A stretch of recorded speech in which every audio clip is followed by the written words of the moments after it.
got into you? At Sunoco, we know how to fuel peak performance. Fuel your best.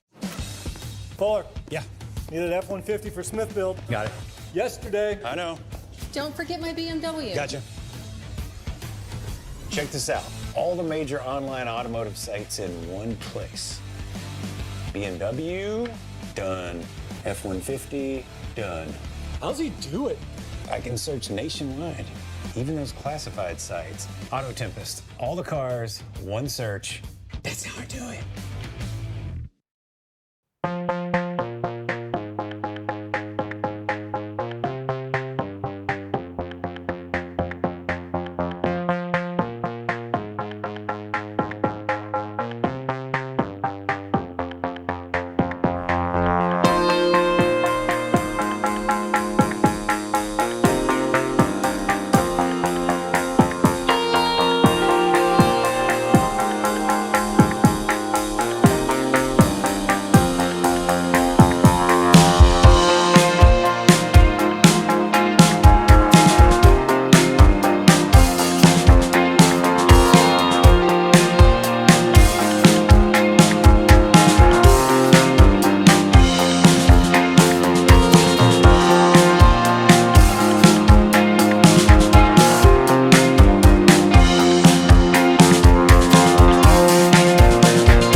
Series before we take an extended break up until June after Kansas Speedway. So this is really one of those last races that you're in that every other Sunday rhythm until you have that pretty lengthy break that takes us through the midway point of the regular season. And speaking of which, after our first 4 races of the campaign, this is what the point standings look like. Of course, this is just based off of raw points alone. This does not account, Bradley, for the playoff spots that are locked in. Zach Wilson, Sanchez, Forrester, Stempien, all those drivers with a win at least are secured a spot in the playoffs. But if we look at the top of the standings, Eddie Smith not going to be here tonight.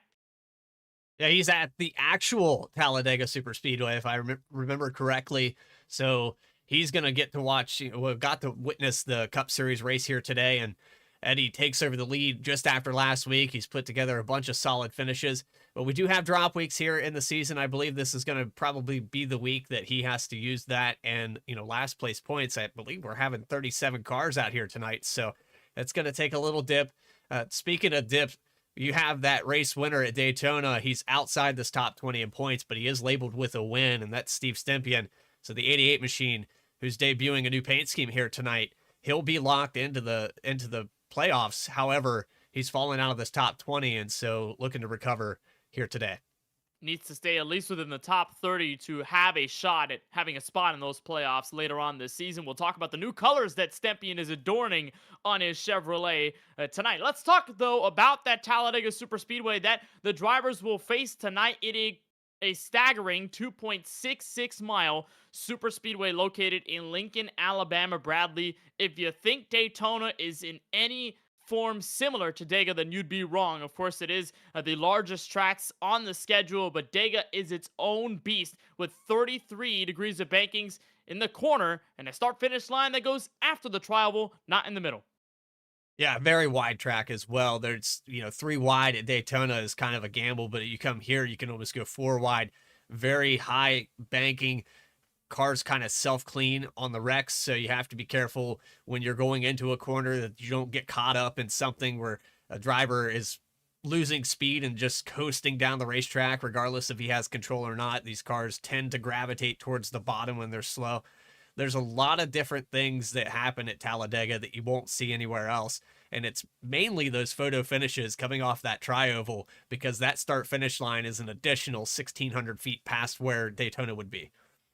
It's pretty generous. It gives you that extra time and space to make a move in the final laps, and we've seen that plenty here at Talladega Superspeedway, both on the side of a last lap pass being made and those several last 100 feet, or you're looking at the entire field wrecking out of turn 4 before the drivers even get to the tri-oval, and there are not many drivers left by the time you cross that start-finish line right there at the exit of the 16.5 degree of banking in the tri-oval. This is, of course, the race at Talladega Superspeedway that we've seen for every single edition of the Sunoco Cup Series. We ran it twice for multiple seasons. Last season, we only ran it once, but this time we go full length, 188 laps tonight from Dega, a total of 500 miles. We will have 804.8 kilometers on tap, and our stages go like this: 60 laps until the end of stage number 1. We go an additional 60 before we close stage 2 at lap 120, and from there, we go the rest of the 70 or 68 laps rather under green if we can. That takes us all the way home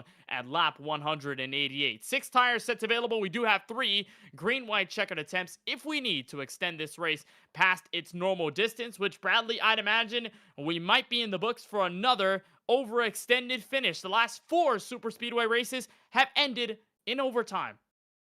Yeah, you dropped some knowledge on me for that, and statistically, it looks like that's a really good possibility. We saw it at the season premiere here, and probably a good chance we're going to see it again. Guys tend to get a little anxious here in the last few laps and make some moves that they probably wouldn't in the mid-race, and you'll probably see a little bit of that during the lap 60 and 120 stage breaks. They're going to try to do some 4 wide, I'm sure, but those last couple laps at Talladega, the adrenaline, it just takes over, and you're going to see probably some fireworks before the end of this. What's crazy fun about running at Talladega is that this is one of those tracks to where you can go 4 wide rather comfortably. At Daytona, you probably couldn't make that case, or else you're probably going to end up in a wreck. But here at Talladega, this track is wide enough to where you can make 4 lanes work, and it does get pretty tight, but it is certainly possible. We'll get our look at our beautiful faces before we get everything underway here from Talladega Super Speedway. Bradley, your biggest notes of concern for the drivers as they go into this race, and which drivers we might have to watch out for, because like you said, Eddie Smith, he's at the Rio Talladega Super Speedway, so it will snap a 4-race streak of top 10 finishes. And then you look at drivers like Mario Miranda, who's only starting to get those solid finishes his way. Bristol and Texas both being top 10 runs. Which drivers are you looking out for as we head into this second super speedway race of the season? I'm looking at Colin Forster. I mean, he got the win there to start the season off, and we're kind of going down towards the break time, so I'd like to see him get a win. Miranda also very strong here, but overall, it's going to come down to who has the best partner, the best partnership team-wise, and I think Fast Banana at Daytona was just unstoppable. They just couldn't quite seal the deal. I look to see those guys from Fast Banana keep it up front for most of this race and probably be able to take all with one of those drivers.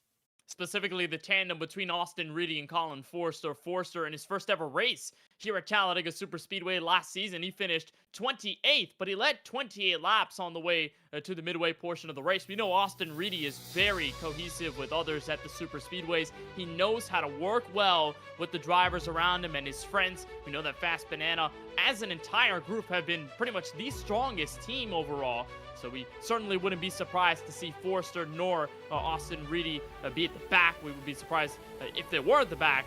We'd be not surprised to see them at the front running in tandem and possibly making those third and fourth lanes that will be of note here at Talladega Super Speedway. Let's take you trackside and give you the starting grid for the 5th race of the Season 7 Sunoco Cup Series live from Lincoln, Alabama. And on the pole is a driver still yearning on a decent finish. Alexander Muscarella has faced heartbreak through every single race of this season, it seems. He's going to be on the pole with a 53.092. He joins the Lechien number 94 machine of Jesse Whittington in his Chevrolet Camaro on the outside of row 1. Those were the two that ran up front in the early laps at Texas Motor Speedway before being involved in a crash.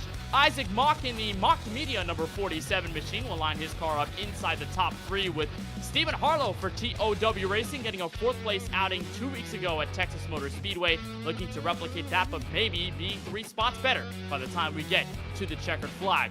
Wyatt Brackett in the 30 has been topsy-turvy throughout this 2024 season. He'll look to rebound with a good finish tonight from Dega. He rolls off from 5th place. Austin Reedy, who comes into tonight's top 3 in point standings, he'll look to snag away the points lead at the end of tonight's race from 6th place. Lawson Peel, the back-to-back champion over the last 2 seasons, will roll off from 7th.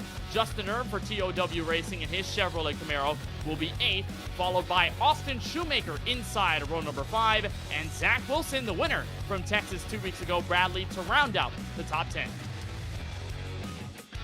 Bringing it into 11th position, a 53.146, and a little off the pace here for Justin Winters. He was really fast at practice. Ross Harlow is going to start in the 12th position.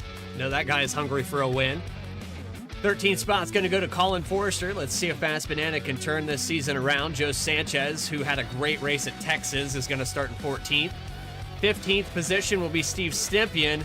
I said great race there just a second ago, but didn't get the finish he deserved. Steve Stempien going to be in 15th, looking to turn the season around after the injury. Alex Huffman's going to start in 16th. 17th, kept easily. Brandon Banks in 18th position. And rounding out row number 10, it's going to be Shane Wyatt and Dakota Curtis. 21st will be Richard Swavely, who picked up his first top 10 finish of the season in Texas 2 weeks ago, and also former winner here at Talladega in Season 3. He rolls off inside row number 11 with Jonathan Cofield, who is still looking for a top 20, let alone maybe a top 30 finish in his rookie campaign. He starts in 22nd. Chuck Phelps will roll off in 23rd in that 75 machine, with Chris Shoemaker on his outside in 24th. Back to row 13, you'll find Justin Hendry in the 1. Pretty fast car in practice, but a lot of work to do from his starting position from qualifying. Bill Schoonover will flank him in row number 13 from 26th position. Curtis Kelly, 27th to the green flag, with Aaron Adcock, the defending winner here at Talladega, from deep in this field in 28th. Brad Fulham in 29th. Chris Progard to round out your top 30. And then the rest of the field scrolling by all the way to 37th. Logan Sturgeon, Dustin Reeves, Sean Kalis, James Kunkel, Garrett Brown, Ray Rogers, and the number 28 of Casey Neiden. That's your full field from Talladega Superspeedway. Alex Muscarella and Jesse Whittington bring us out of the tri-oval to the start-finish line. We are racing from Lincoln, Alabama.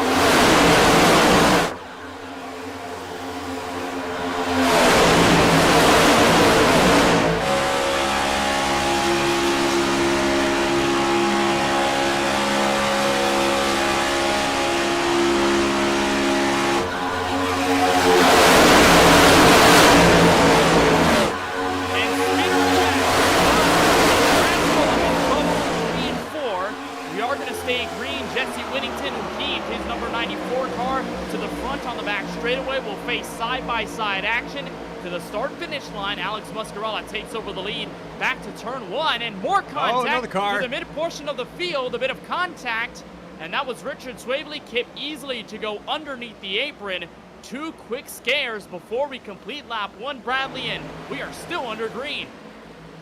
I believe that was Ray Rogers who had a problem there just coming out of the, I believe that was the exit of turn 3. So already the fireworks. These cars have changed a little bit from the updates, the oval revamp, and they look a little bit loose when they're getting contact. You used to be able to push these things all the way through the turns, but it looks like it's getting really light in the rear end. See if we can look at what happened to the 19 of Brad Fulham, who collected Ray Rogers in the number 23 machine. They have docked their cars either on pit road or are still putting around here. Rogers has fallen already a lap down from the leaders, so immediate trouble for both Rogers and Fulham. Here's what happened at the back of the field. This is entering turn 3, fresh off the back straightaway, Bradley, and it all starts with Logan Sturgeon pushing the 19 of Fulham.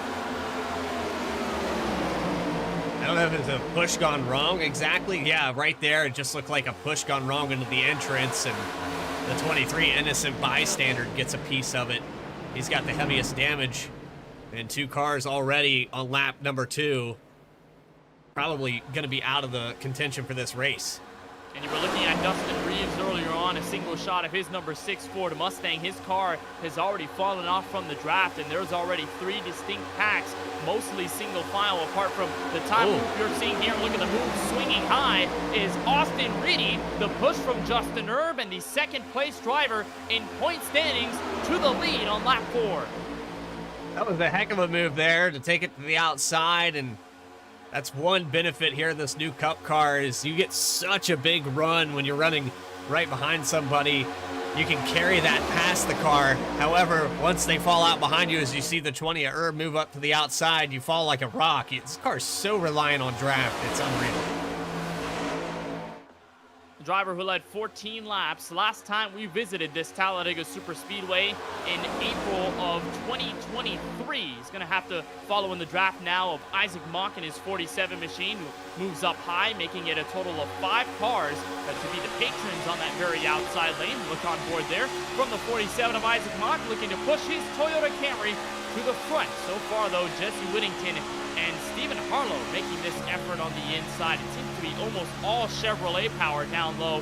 If you're ignoring the 30 machine of Wyatt Brackett, basically 4 of the top 5 cars in the bottom, make that maybe 5 out of 6 are all Chevrolet. And you look even further back, you continue to see more drivers that bear the bow tie. It's going to push the 94 of Whittington to the front. He'll continue to lead some more laps here at Talladega Superspeedway. Let's mention the 88 of Steven Stepien, who is going to look to complete his first full race since Daytona. We mentioned his ACL injury that has taken him out of many of the races throughout the season, where in order to get points, he has just entered the session, run qualifying laps, put his car on the front row or the starting grid, and just cut out early and go for as long as he can before he physically cannot anymore. We certainly admire the relentlessness of Steven Stepien, but here at Talladega, to where you're not using the pedals as often, Bradley, Stepien is back in action, looking to get his second win of the season, bearing colors that has a lot of success here at this speedway. Those are Dale Jr. colors, the old school Budweiser scheme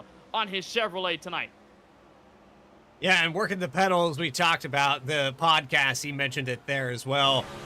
You got all this different turbulence at Bristol, and he surprised himself where he went out there and put up a hot lap and got up on the pole.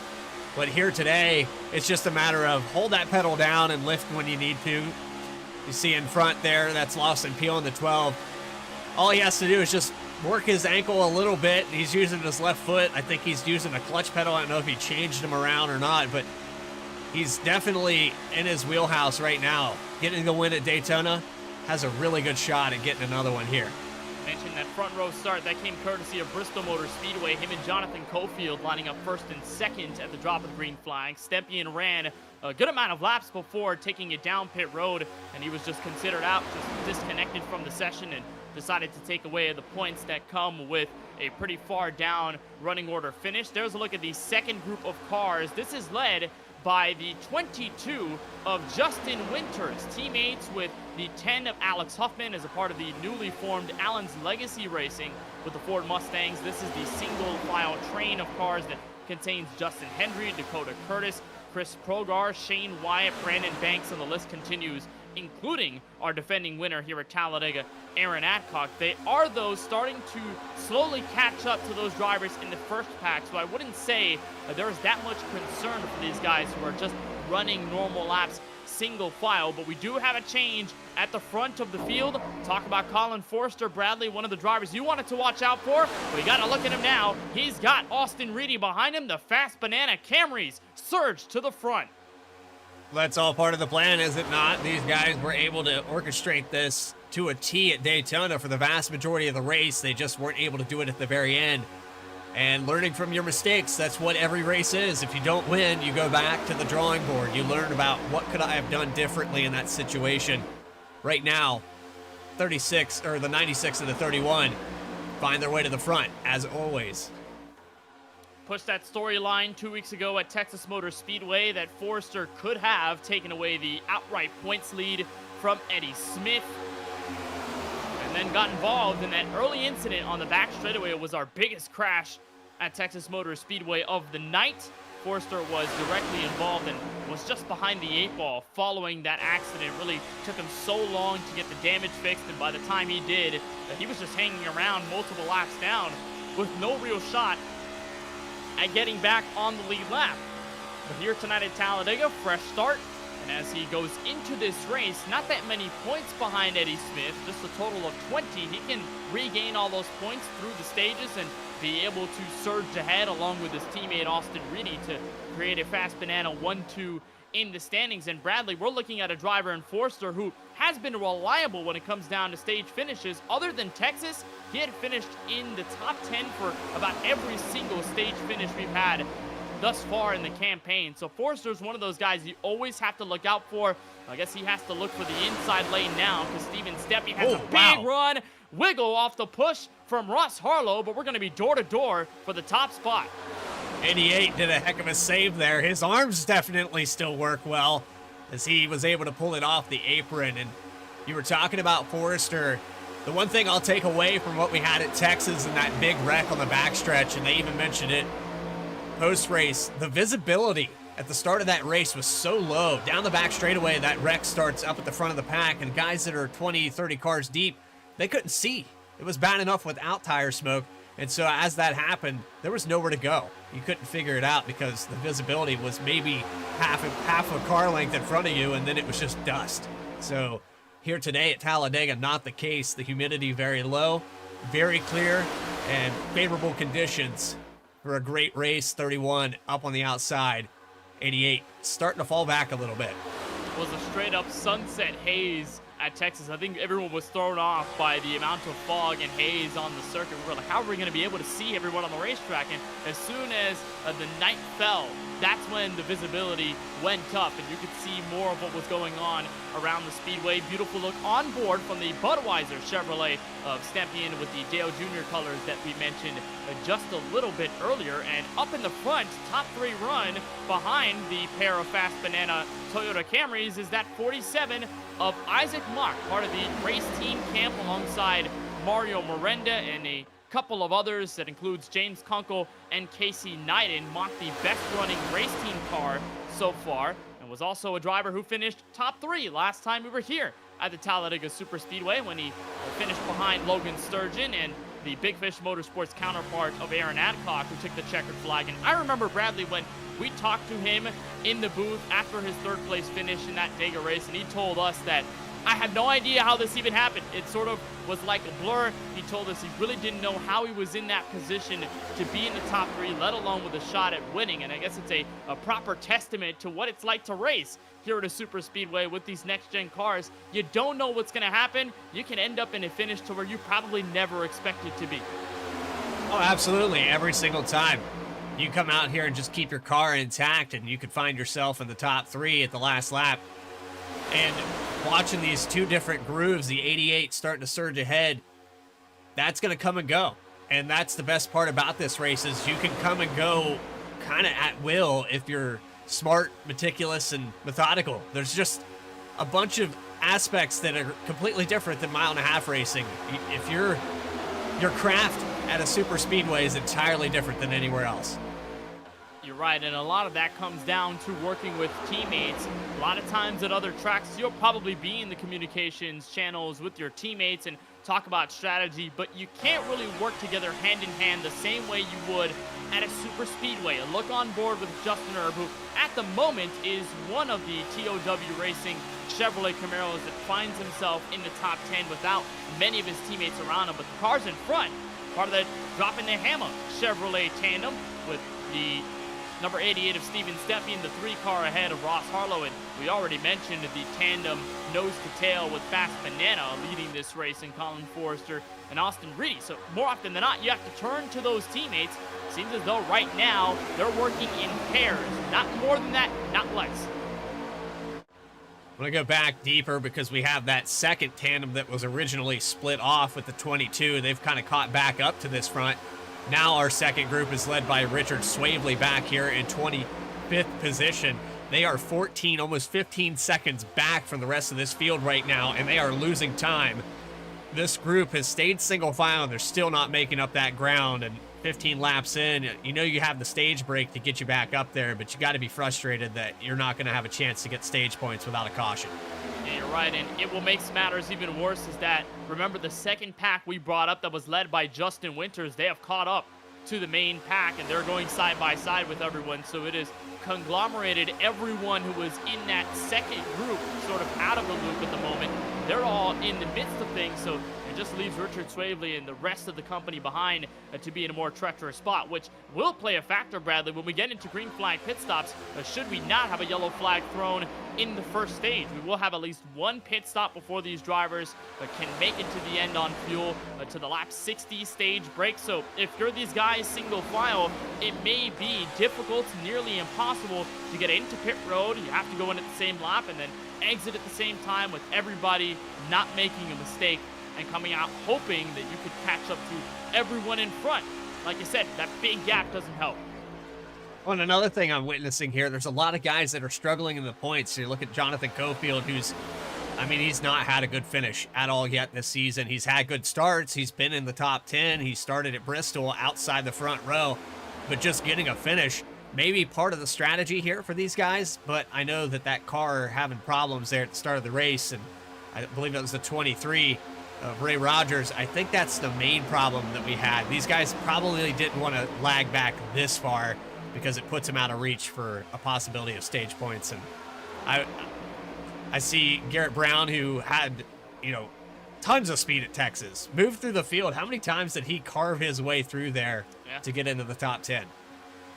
Many times, and I actually liked his strategy at the point of the race where it looked like he could have been able to cycle out ahead of everybody. It wasn't exactly the case, and he came home in 15th, but he's averaged the top 15 finish. His worst finish of the year was 36th. That came courtesy of Bristol Motor Speedway, so Garrett Brown is always reliable to be at least there in the mid-pack.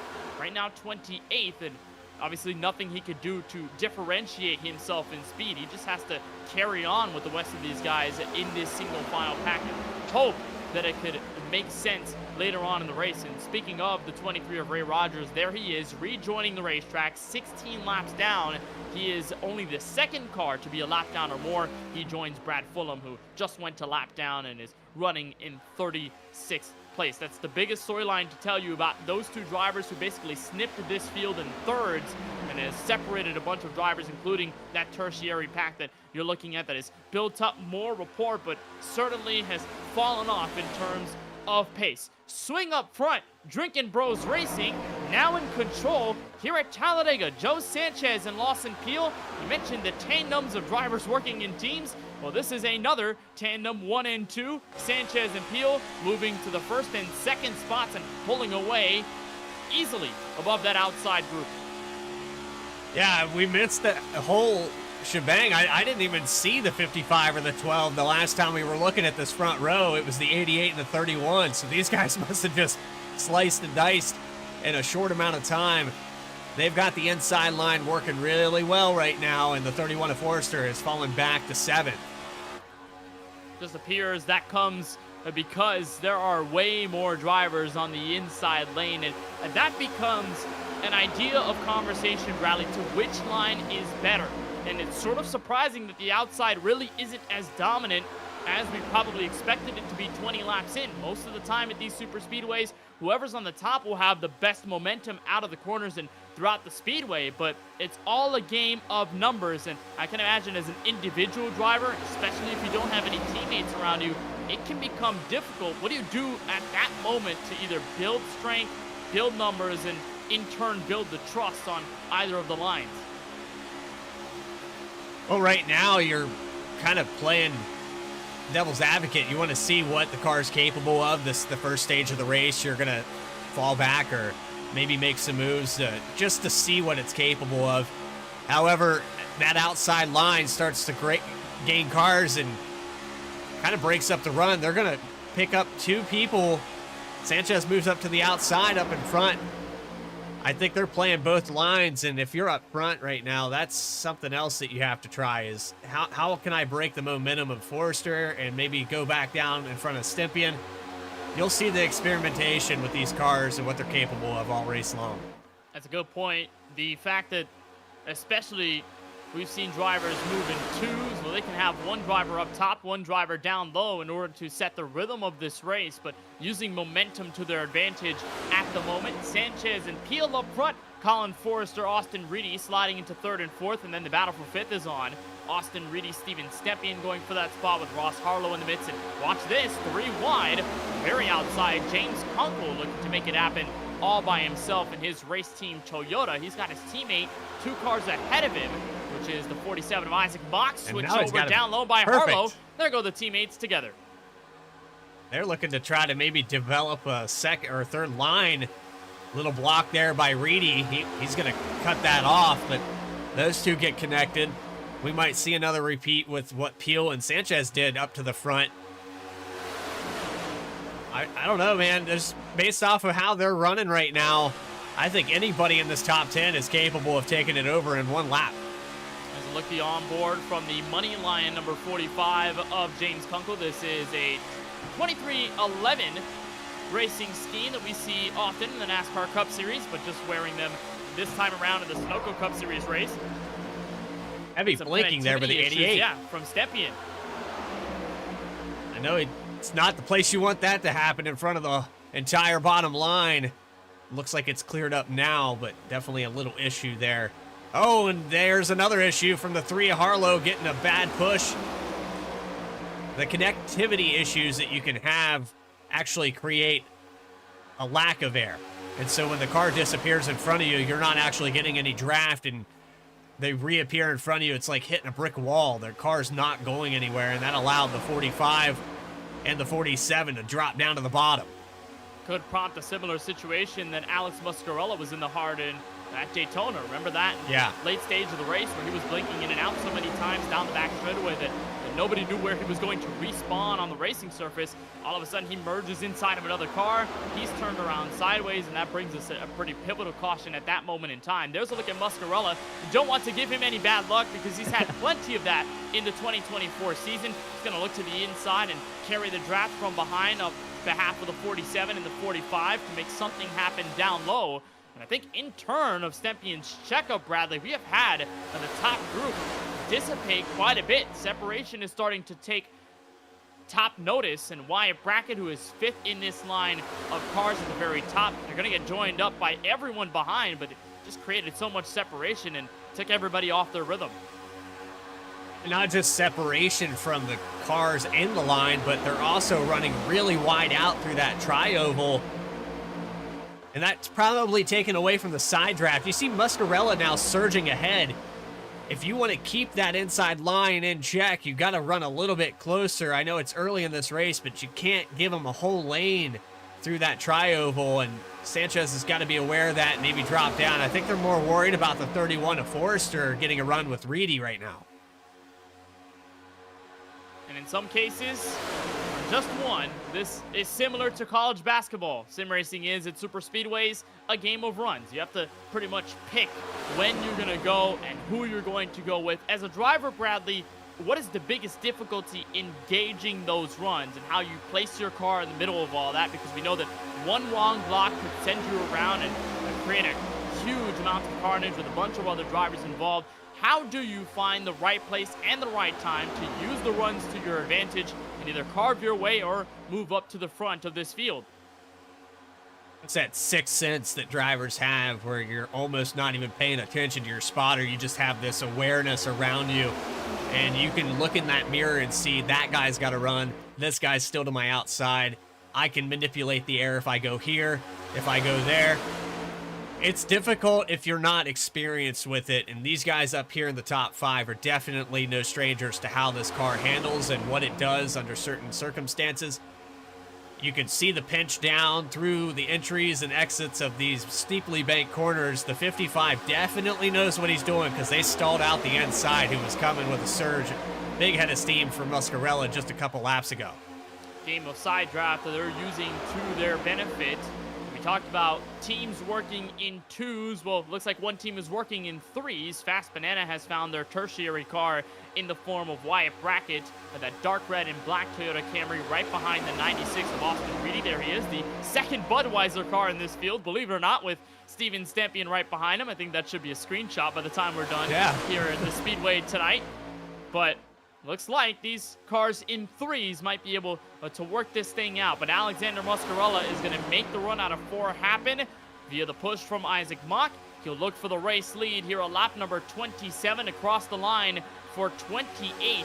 Muscarella, like we talked about, has suffered so much bad luck throughout this 2024 season. He has started every single race in the campaign in the top 10. His best start was 2nd at Texas Motor Speedway 2 weeks ago, but every single finish has come worse than a top 20. 30th at Texas, 21st at Bristol Motor Speedway, 27th at Vegas, and then a 33rd place finish at the Daytona International Speedway. Something has to go right for the driver of the 48. He's been able to run up front. We know how strong he is. He is a former winner in this series and Championship 4 driver, believe it or not. So Muscarella really has to turn things around, and he is hoping that Talladega is that race.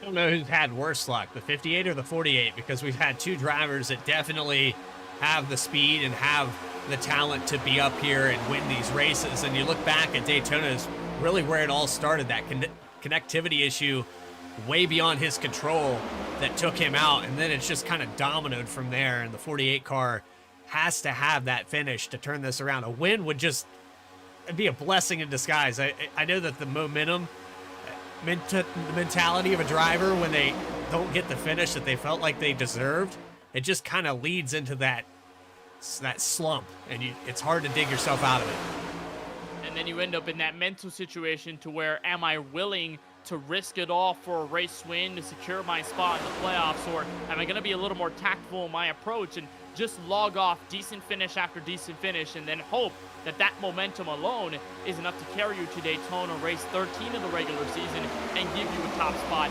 in the standings to make the playoffs. It really can be a game of decisions, especially here as we're 5 races into the campaign. That's where you start to really find your place in the standings and find your place in the field, where you start to ponder, where do I belong? How do I change my situation and be able to turn all of this around? The good news for Muscarella is that he seems pretty stable up front. Good push from Isaac Mock keeps him alongside your race leader, Joe Sanchez. Speaking of race winners, here's last race's winner. Zach Wilson in the 51 running inside the top 15. pretty calm outing so far for the Ford Mustang after starting in 10th. And he told us 2 weeks ago after winning at Texas Motor Speedway that, quote, it was a super nice win to get this monkey off my back early. Testament to how good it is to have that spot locked in, and Wilson really isn't pushing the envelope 31 laps in. Yeah, and he also mentioned, like, he didn't feel like he had the speed or the car to win that race, but he definitely had the circumstances. He kept himself up there, and with the strategy and that late caution and all the things that went down, you find yourself up in the top 2, top 3 positions. Any one of those drivers had a shot to win that race. He was able to edge out all of them, and I believe it was a 2-tire call, if I remember correctly. Also, the gamble of getting around the spinning Joe Sanchez and Mario Miranda careening down the racetrack as Peel and Wilson were going side by side and just starting to decipher what was third place at the time. Leaders wreck in front. All of a sudden, Wilson has the nose ahead. At the caution flag, he's able to position his Ford Mustang in the right place, use that strategy too, and get to the win. So we were talking with him about that at the Drop in the Hammer podcast on Monday several weeks ago, and I told him that by any means necessary, the win wasn't just gifted to him. You can make the argument that sure, had the top 2 leaders not crashed at that moment of the race, that Wilson probably would not be the race winner. You could make a sound argument that Miranda and Sanchez had good enough cars to get the checkered flag first. But with Wilson's situation, sure, it was a bit of luck to get the first spot, but then to hold on for the 30 laps plus run that he had to endure versus a lot of competitive traffic behind him, it's certainly an earned win. And I was assuring Wilson that it was not just a lucked into win. It was one that he did have to work hard for, but then he found himself in the right situation and made the most of it. Sanchez, the driver who we talked about, who was involved in that back straightaway crash with Mario Miranda, is leading this race comfortably. A look on board from the Drinkin' Bros Racing Chevrolet on the back end. 15 laps led, started in 14th, and you know the 55 wants a rebound after Texas. How many laps did that guy lead at that racetrack? I believe it was over 100. And here today, it's just one of those, well, we're locked in. Maybe don't have as much to struggle for as some of the guys behind you right now.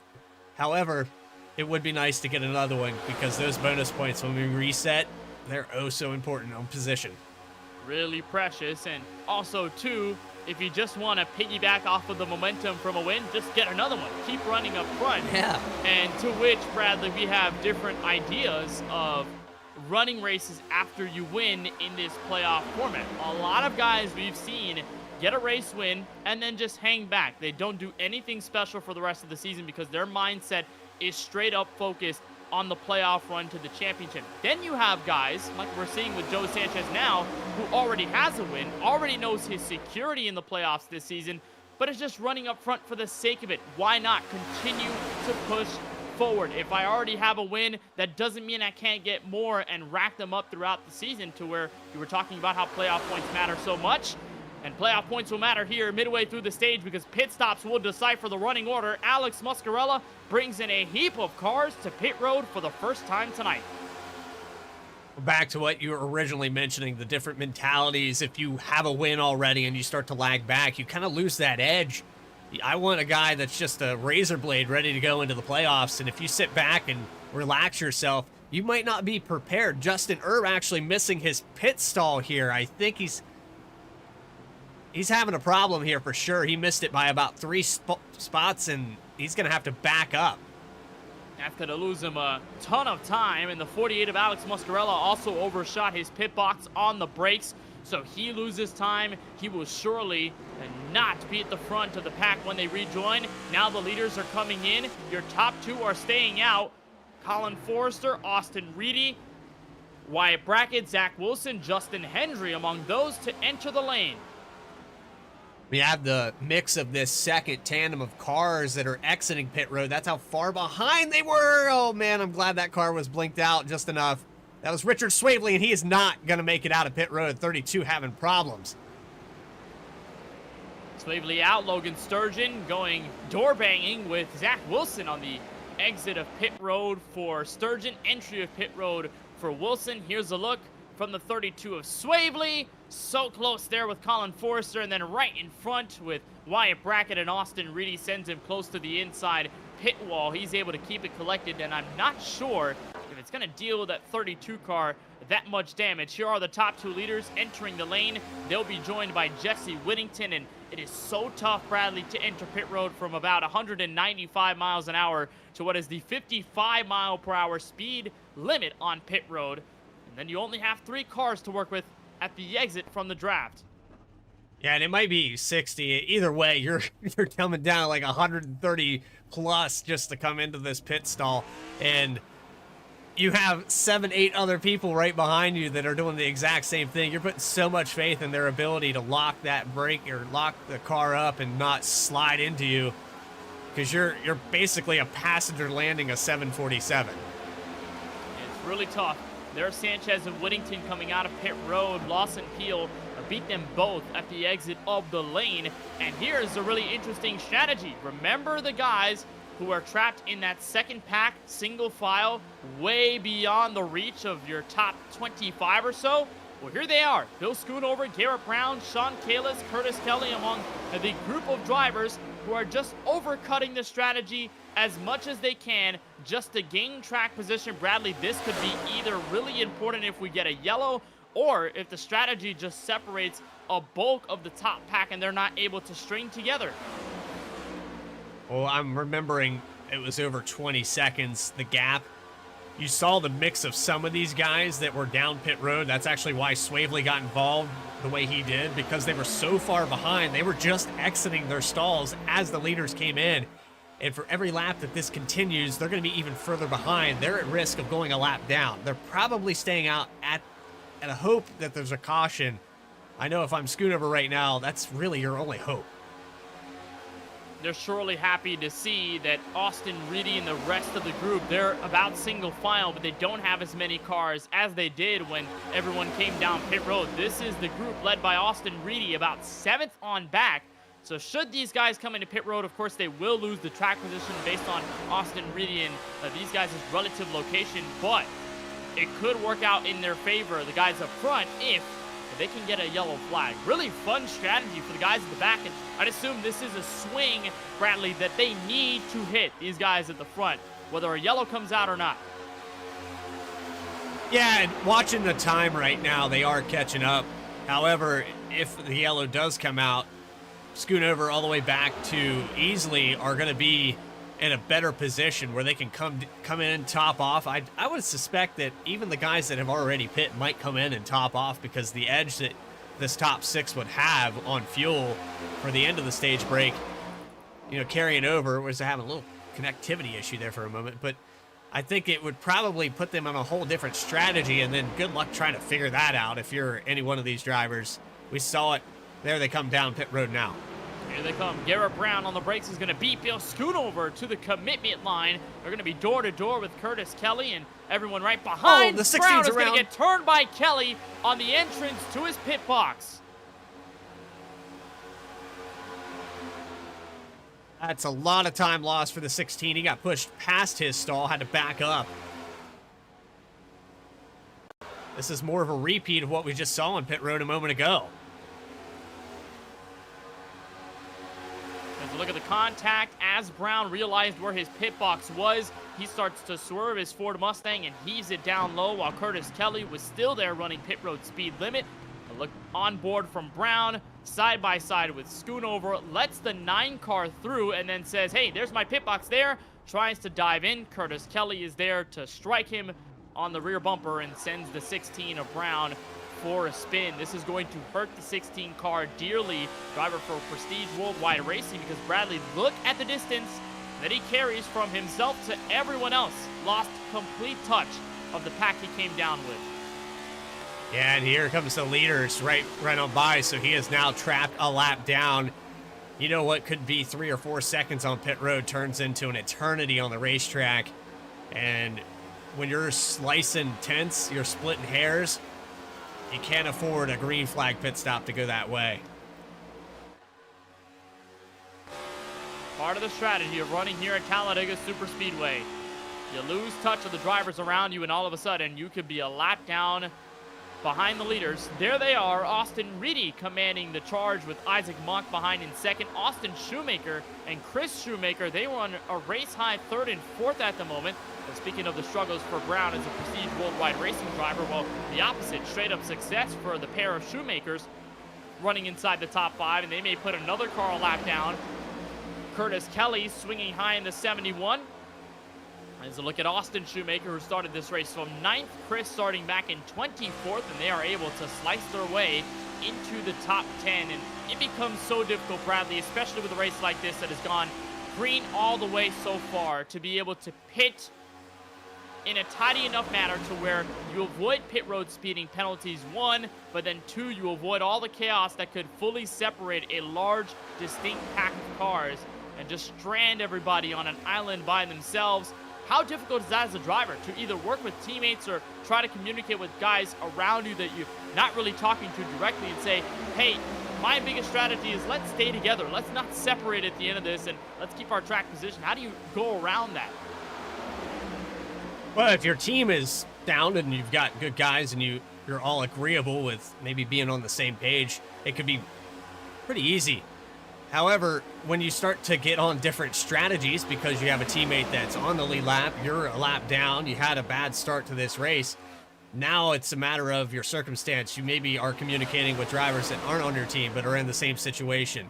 And so getting everyone on the same page when maybe they're off the pace for a different reason, getting everyone to work together, it can be even more difficult. And you saw the domino effect for that second group. It just got worse for some guys. They had that situation where they were far away from the leaders. Then they were in a situation where they couldn't pit quite the same, had problems on pit road, and now they're even deeper into in trouble. And I think right now, if you're guys like the 16 of Garrett Brown, or how about Charles Feltz here hanging onto the back of this pack, the 71 as well, Curtis Kelly, you've got to work a different strategy entirely to get back into this race. And you need the help of yellow flags, no doubt about it, to which that separated second group at the first stint of this race. Well, now they're a lap down. There's Curtis Kelly at the very back of this field with Chuck Feltz right in front of him. And they have to either hope for a yellow flag as they fight for the lucky dog spot, or just pray that they can stick with these guys for long enough that it'll at some point get them ahead and get them to a lead lap position. Now the second group is from 10th on back, and it starts with the drop in the hammer duo of Steven Stempian and Ross Harlow. They have Dakota Curtis right behind him in third, so actually make that 3 of the DTH Chevrolets running 1, 2, 3 from 10th through 12th. Then you have Alex Muscarella in his number 48. Actually, this is all 4 DTH Chevrolets, so never mind on that. Then Zach Wilson for RTR Motorsports, Chris Progar, who's repping the Martin Sports Paint Schemes, and I think new colors this evening for the 7 car. And then it goes back to Garrett Brown, who we talked about, went for a spin entering pit road and has gone a lap down from the leaders. Really tough here for these guys to make it work. They will have a top 10 spot, at least one of them will, for Steven Stempian. And do you fight for that 1 extra point 15 laps from now? If I'm Ross Harlow, Dakota Curtis, yeah, I'd probably fight for it. You got a guy in front of you that's already won and locked himself in. So, yeah, absolutely, I think. And Stempian probably on the same page with those guys. Like, why not let those guys around you and try to get them some more points? As far as team effort goes, it's always a little more sound and heartful when you can get all of your guys into the playoffs. So Stempian's a team player. I don't think he'll put up much of a fight if they do go that route. Stempian, a former winner at Talladega back in Season 5, where him and Lawson Peel were able to get a win each, as Talladega hosted 2 races in that campaign. In Season 6, of course, we only saw it once. But Stempian knows a thing or two about getting to victory lane here at this track, and you look back to his 16th place, you find the 1 car of Justin Hendry. He's got Alex Huffman and Justin Winters, the pair of Allen's Legacy Racing Ford Mustangs, behind them, and they're just miles away from everyone at the front of this field.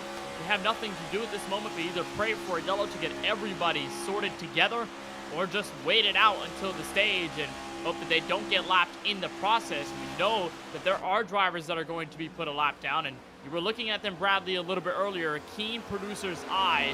The group that involves Logan Sturgeon, Richard Swabley, Kip Easley, Justin Erb, Sean Kalis, all those guys, mercy of being put a lap down. 13 laps to go in stage 1.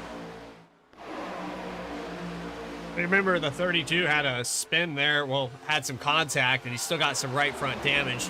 Just sitting behind Logan Sturgeon. They're about 3-4 seconds from losing this lap, and Justin Erb, another one that had problems on pit road, missed his stall, slid through his box about 2 or 3 lanes, or 2 or 3 stalls.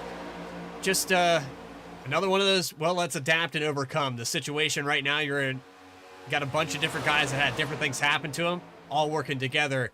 They seem to be on the same page. They've stayed single file, but they are not gaining any time on this lead pack. And this could take out several TOW Racing Chevrolets from being on the lead lap. That includes Justin Erb and Sean Kalis, those who are running nose to tail right there, the Home Depot Chevrolet, and the SK Sim Racing, the number 90 Chevrolet Camaro, which the 2 of those drivers completed a TOW Racing top 20 run at Texas Motor Speedway 2 weeks ago.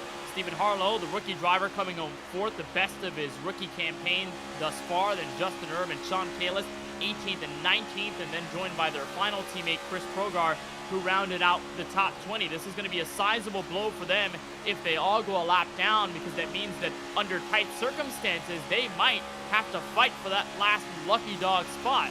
That is, of course, if 11 laps from now, Austin Reedy and company are past this group. There they are. With Reedy, Mock, and Shoemaker, your top 3, they have that pack directly in sight, Bradley. Yeah, it's probably just a matter of time if we stay green that they're going to catch them. They are on a big head of steam, about 2 or 3 mile per hour faster through this section of the racetrack as they go into turn 1. Another 0.5 of a second that lap. They're on the move.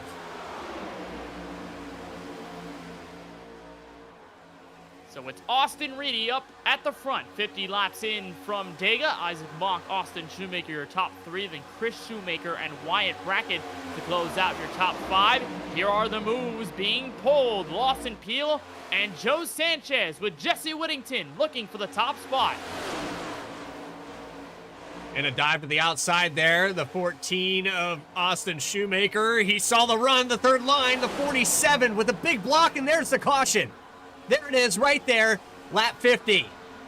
Mock around in front of Lawson Peel. Muscarella Alex again. Muscarella goes in late, gets the front end contact, and we are under yellow for the first time, 9 laps away from the conclusion of stage 1.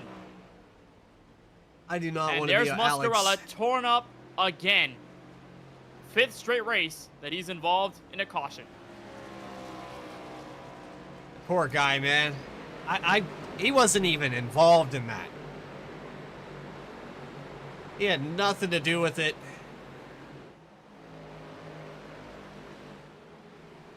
This is a block gone wrong by the 47, in my opinion, and it just even stapled even more when Peel was not lifting. They go to the outside. We'll go back on the replay, but you know, you saw it right there in front of you. It just got worse and worse. Talk about go time and pulling the trigger before the end of the race entirely. Drivers were pulling the trigger to make a run at the stage win, lap 50. So there goes the Drinkin' Bros Racing duo along with Jesse Whittington and Chuck Feltz. Austin Shoemaker takes notice. He swings up high, so does Mock, who brings his car to the outside wall. Lawson Peel is there to fill the gap between Mock and that outside retaining barrier. And then the space runs out in the blink of an eye. Mock goes hard into the wall. Sanchez gets a piece of the contact, sends his teammate Peel into the wall while slowing down. And as Peel brings his car down the racetrack to get away from Isaac Mock, in comes the 48 of Alex Muscarella with nowhere to go. I know that the front end on this machine is missing. However, it's that right front toe link that makes me think this car's probably not going to... You see him struggling just to get to pit road. He can't handle the car right now. It's not responding to the wheel. It's turned all the way to the right. It's basically driving a bobsled to get it to pit road, and it's just another day for Alex Muscarella and the hard start to the season. Thought maybe this would be the turnaround for him. The struggles continue for Muscarella. He's going to bring his Chevrolet down pit road and get all of the damage fixed might just take him out of this race entirely. He is still looking for his pit stall. And with this caution, we have 32 cars on the lead lap. So all those guys who were ahead of the lead group of cars, well, they have saved themselves from being put a lap down. Austin Reedy has picked up the iRacing official pace car at the exit of turn 2, and the several other cars on pit road to join Muscarella for damage repair. Lawson Peel, one of them, and then Isaac Mock, the second driver in it. And a caution comes out right before the end of stage number 1. We'd imagine that the points will be awarded after a quick dash to the green and checkered flag. We'll take a short break and be back with more coverage of the Sunoco Cup Series from Talladega Superspeedway.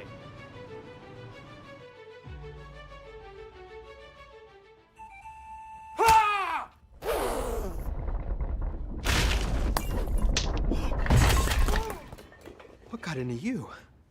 At Sunoco, we know how to fuel peak performance. Fuel your best. Fuller, Yeah, needed F-150 for Smith build. got it. Yesterday. I know. Don't forget my BMW. Gotcha. Check this out. All the major online automotive sites in one place. BMW, done. F-150, done. How's he do it? I can search nationwide, even those classified sites. Auto Tempest, all the cars, one search. That's how I do it.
What got into you?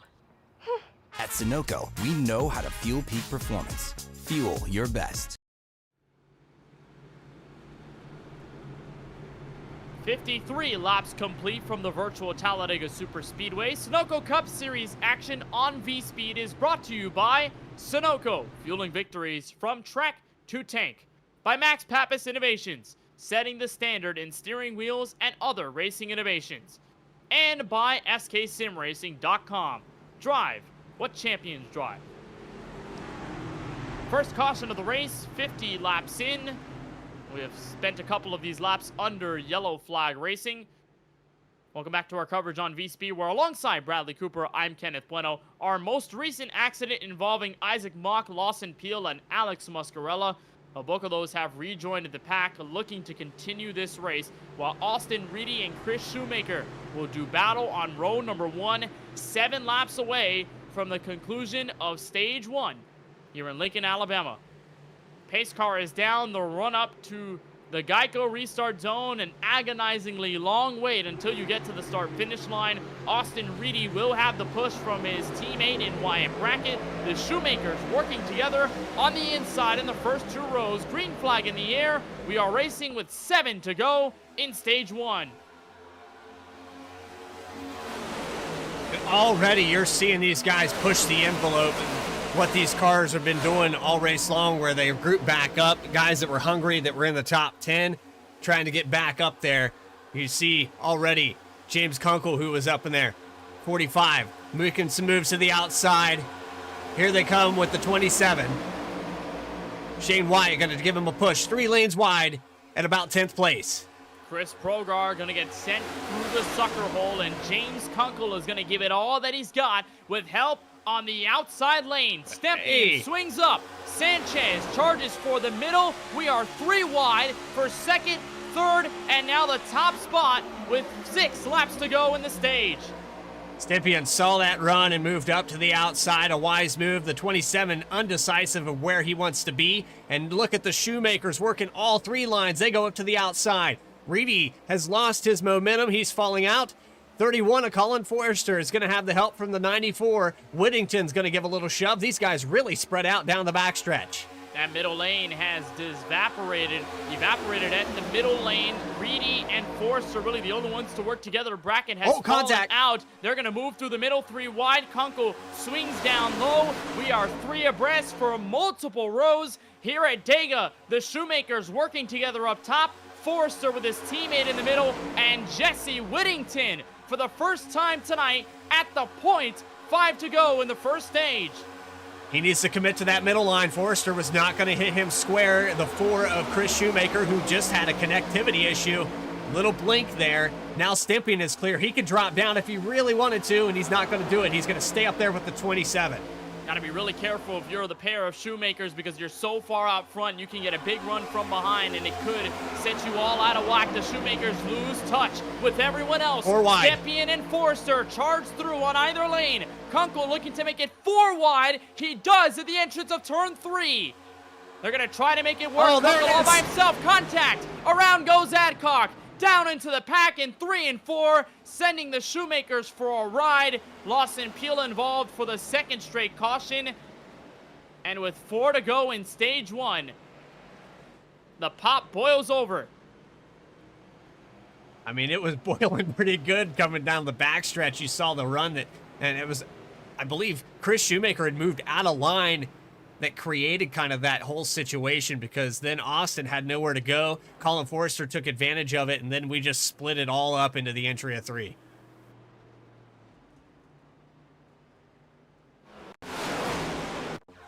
We do the Back this up a aggression, lot. we'll create a crash at some point, and here is where it all begins. The Shoemakers up top, Whittington through the middle, and it's going to start with James Kunkel just finding space to put his car there, and he's going to make it 4 wide.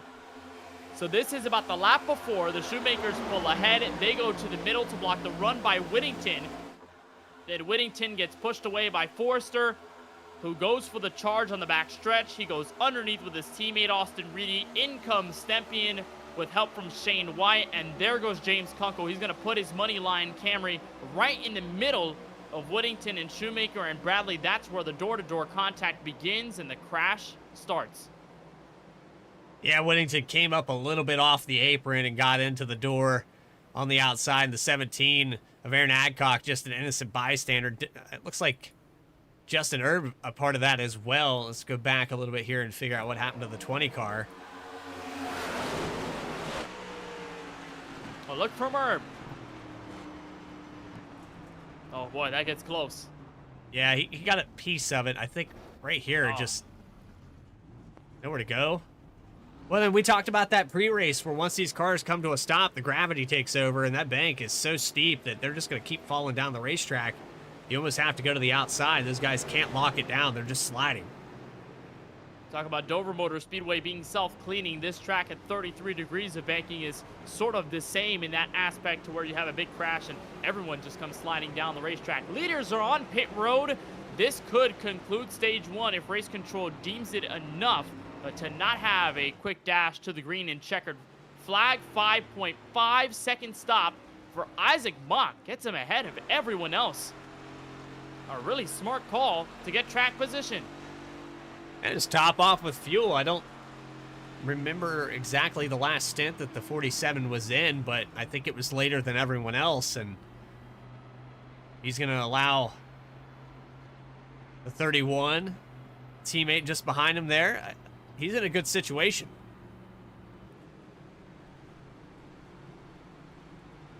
So under yellow once again from Talladega Super Speedway, and this could provide the ample opportunity for Isaac Mock to grab his first stage win of 2024. How about that if he can be able to convert that? James Kunkel, Colin Forrester among those in your top 3, and Steven Stepien, Austin Reedy, and basically all of those drivers that were left after the big carnage took place not too long ago. We're going to get everyone doubled up, and we'll see exactly how things are all going to shake out, and we're going to continue to keep that eye on what race control does and either just ending this stage under yellow and rewarding Isaac Mock the win in stage number 1, or if we are going to have another run to the green and checkered flag. We'll see if we can bring in the driver of the number 47, who went through a pretty distinct roller coaster ride over the last maybe 20 or so laps. We bring in the 47 of Isaac Mock. And Isaac, you were involved in our first caution of the race at lap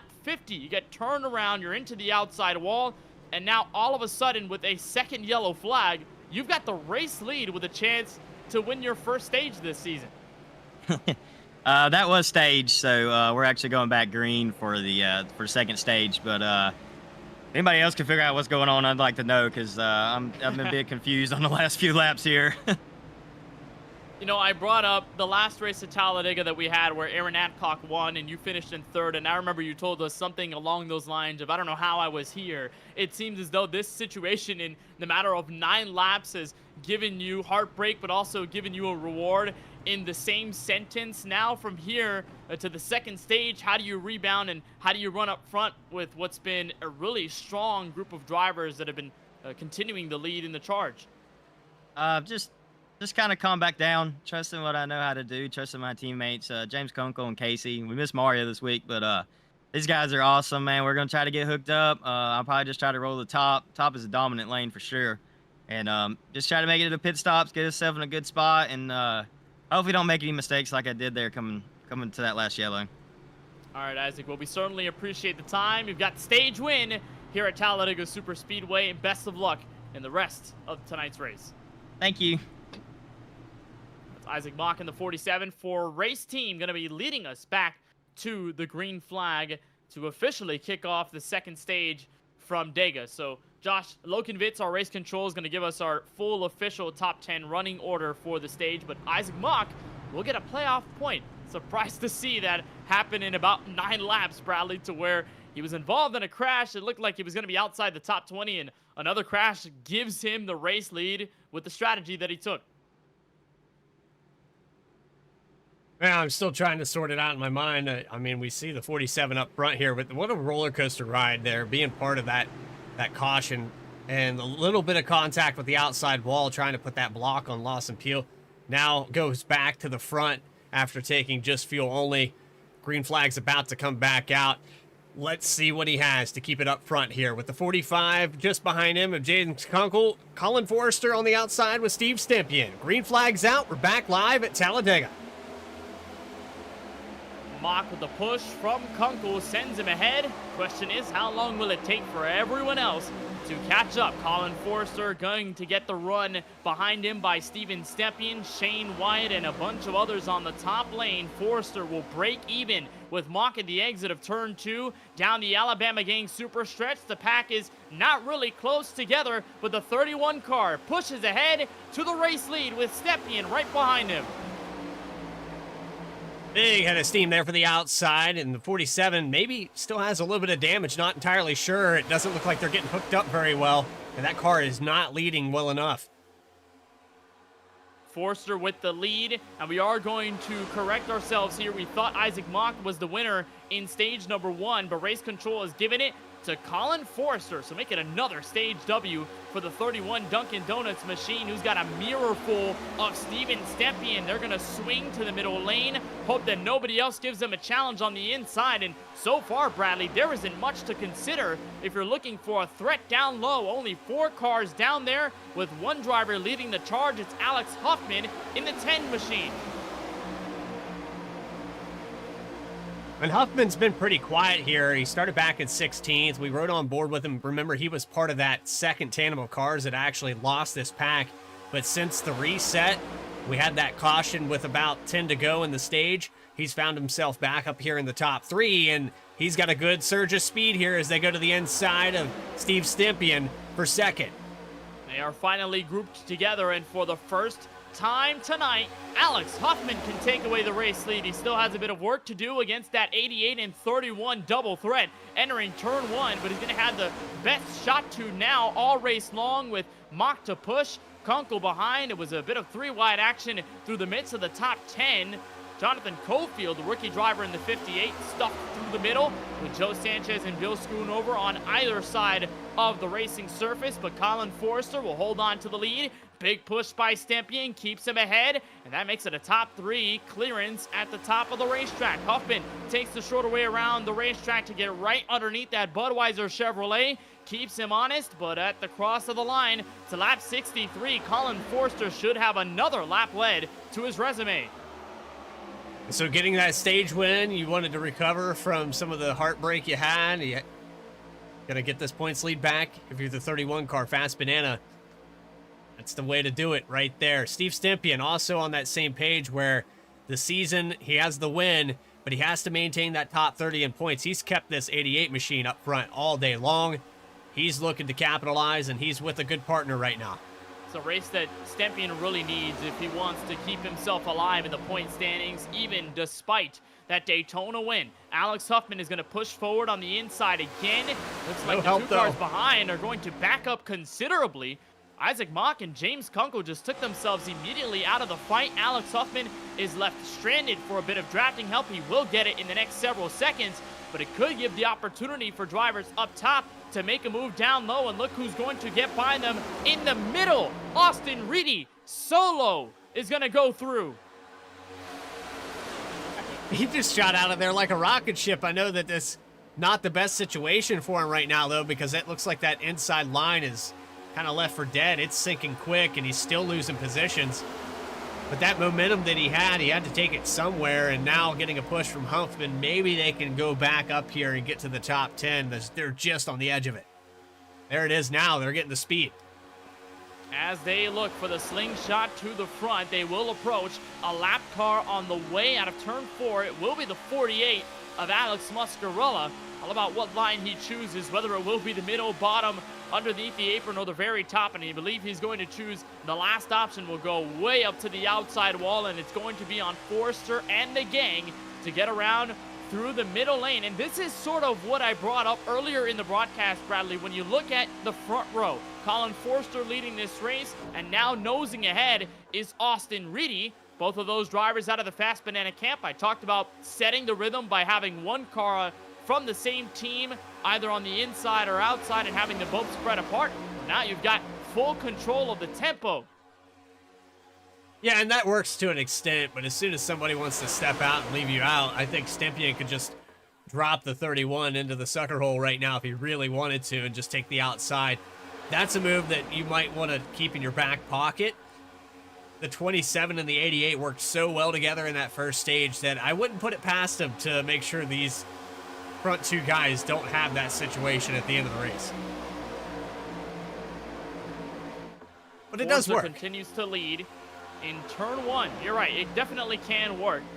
And it seems to be okay for now. Pretty stable between your top and bottom lanes. It seems as though whatever was going on with the bipolar disorder from the inside has fully checked itself out. They're all continuously nose to tail. They have a decent charge on Forrester and Stempien, and it looks like they're not going to go away anytime soon. Now, we brought up the fact that stage 1 was cut short due to that caution that came around lap 58, which included a bulk of the field. One of the shoemakers involved, so was Lawson Peel, and a bunch of others. Well, what was going to initially be a 60-lap run from the end of stage 1 to the end of lap 120, which will bring us the conclusion of stage 2. Now you're running a little bit longer. So how does that affect the strategy and how you have to pinpoint your race car to be in the right spot, to come down pit road on the right lap, and then to have enough confidence to be able to make it to 120 in the first place? Yeah, you're probably moving that pit line about 3 or 4 laps, especially if you're up front right now with Forrester. He's in a situation where he's burning a lot more fuel, so he's going to have to probably lag back here if he wants to pit with Reedy. Those guys have been controlling these front lines. They're going to have to find a situation where they can draft a little bit and get on the same mark. Otherwise, it's going to be 5-6 laps sooner than they would have predicted had the stage happened the way it should have. Fortuitous insight, though, from Forrester as he gets in front of his teammate Austin Reedy, so that eliminates the prospect of both of these Fast Banana Camrys being in jeopardy of running out of fuel. If this stage continues to go green, gives that chance for the 96 car to hang behind Forrester, save a bit of fuel, and just work from there on out. It will push Alex Huffman to the top lane in the lead, right in front of Steven Stepien. So as Huffman got denied a chance at the lead on the inside, he just goes up top and says, all right, I'm going to swing right back at you. So the Allen's Legacy Racing number 10 car will look to take away the top spot, although the inside lane does have the upper hand as we move forward. And Alex Huffman hasn't had the greatest rookie season to know. Look at everybody go up high in front of Huffman. Another denial. A little taste of your own medicine for Isaac Mock there. He went to the outside with the 45, and they just got denied, and now you're seeing Huffman 6 or 5 cars deep. I mean, if you're in the 10 right now, you're like, give me a break, guys. I just want to lead a lap. So it moves Logan Sturgeon to 4th place on the inside lane. And how about the turnaround for the 26 of Sturgeon so far this evening? He was a part of that group that was way beyond reach of the top pack in the first 25 to 30 laps of this race. Entering green flag pit stop territory, he was at mercy of being put a lap down, and all of a sudden, 69 laps in the books, Logan Sturgeon, who started 31st, has control of the field. In the lead for the time being, but that big surge back on the outside, you've been seeing Fast Banana do that repeatedly, where they go out wide through the tri-oval and then swoop down right at the line and just pull ahead. Just a little bit of an edge. Very smart driving. Those guys know what they're doing on the outside. You've got some newcomers on the inside lane as well. Bring in the rookie, Jonathan Cofield, Sean Kalis, who was in that group that we mentioned earlier that was out of reach. You look at Justin Winters in the 22, who was also way back. Chuck Phelps, who has moved into the top 12, who didn't really have a remote shot of a top 10 run in the first stage. A huge turnaround just because of 2 quick yellows, 50 and 53 laps into the contest. A big push from Whittington and his Lechien Chevrolet Camaro on the inside lane is going to push Sturgeon good enough to get to 2nd on the inside of Reedy. So far, Forrester has control. 70 laps in from Talladega. The big swing around for everyone through the field, and for Sturgeon, instrumental in getting Aaron Adcock, his teammate at the time in Big Fish Motorsports, to his first career win here at Talladega last season. Now has the chance to run up front and get a stage win. On the field grouping back up, let's talk about Brad Fulham, who was one of the first cars to go a lap down. He got caught up in that lap 2 incident. Now back on the lead lap. He is still hanging on by a thread, though. They are 23 seconds back. You've got Dustin Reeves. I'm not sure what happened exactly on this restart that put these guys so far out of contention again, but it seems like it's the same guys over and over. You've got the 23, the 19, the 6. Why is it that keep happening to the 6 car? I don't know what's going on here tonight with Dustin Reeves, but he definitely has the speed to be up there, and I'd like to see what happened to him or kind of figure this out. Well, looking back at our last restart off of the caution flag, Reeves was already off the pace. He had been out of touch of the draft from the main pack. He was caught up with Garrett Brown and Brad Fulham, and that's basically what puts Reeves in this situation with the Fulham machine behind, then Ray Rogers, who is 20 laps down in 37th, and Chris Progar, who is the last car on the lead lap in 35th. These guys were just beyond the 8 ball when we got the restart already, so they weren't fully caught up with the field. They had to play catch up then. They are playing catch up now. Brad Fulham was involved in that opening lap incident with Rogers that did not ignite a yellow flag, so already sort of pushed beyond bad luck from the jump. And look on board from Fulham, who has nothing else to do but to hang on with Reeves and pray that at least another caution comes out to save them, or something with the strategy could give them the better advantage later on in this race. There's the driver cam on the bottom right of your screen from Fulham in his number 19 Ford Mustang, who started in 29th tonight and is having a run up through the top 35 as the things stand. There's the quartet running all single file on the inside of the racetrack. We turn back to what's happening in the front, where Colin Forrester continues to remain up at the top spot with Austin Reedy, his teammate behind. Isaac Mock and Logan Sturgeon continuing to do battle for 3rd place. And it seems as though, Bradley, this is the calmest we have seen this field throughout the race. I don't want to jinx it. I know we're still You've done ways it. away from stage finish, but so far, so good. Well, you can already see, look what you created back there, 3 wide and mid-pack. I believe that's the That's the case right there for the 88. A few of these other guys, Stympian, are about to be a part of it, and Shane Wyatt just on the outside, or on the inside rather. They can't quite decide what they want to do just yet, and the 17 was the one that started to take it 3 wide, but he ends up losing position. When you're hunting for what was, I think you put yourself in a bad situation. How many times have we seen guys fall out of this top 10 and they get a little too anxious and try to make some moves that probably they're not warranted until maybe 5 or 10 to go. You're right, and then it creates those yellows that takes a bunch of drivers out, and you think, what if they didn't make that move, or if somebody didn't make that crucial mistake, where would we be at the end of the race? And that does ring true for drivers like Aaron Adcock, who is still in this race with a race car, but it is kind of a beat up and bruised race car at that. That purple 17 machine has some right rear damage and some left front damages being involved in our biggest crash of the night. Aaron Adcock, of course, the defending winner here at Talladega Superspeedway, is looking to get back to winning ways and get a second career Sunoco Cup Series W, as Forrester and Reedy shut the door magnificently on Isaac Mock, and it could have caused the yellow. They're playing both these lines, but I think Reedy, yeah, I was going to say he's running out of real estate to put another block in that 47. They are hungry for this point, for this lead, and now 3 wide. Look what happened. They're getting anxious again. Reedy and Forrester again to work together. They're going to work together in the opposite scenario. Reedy's going to lead this group. We are 3 wide for 3rd place, and here comes Mock for the lead. Isaac Mock has been trying to get back to the lead since this green flag came out. He got shuffled back several times. He has the 88 of Steve Stympian pushing him all the way on the outside. 31 in the sucker hole. He's going to lose his teammate. And now the 47 left out to dry. Stympian played it well. He's going to take over the point. You have to be so careful in treading the waters lightly when you swing up high or down low to make a block happen. And for Fast Banana, they were completely split. Austin Reedy is going to remain in a decent spot within the top 3, but Colin Forster put through the sucker hole, gets swung out of the top 10, and a look on board from the rookie, Stephen Harlow, with Ross Harlow to push behind and Stympian up front. Fantastic job by the Chevrolets to emerge out of the chaos successful, as the inside looks to remain there. Reedy and Kunkel working hand in hand to beat Stympian back to the stripe.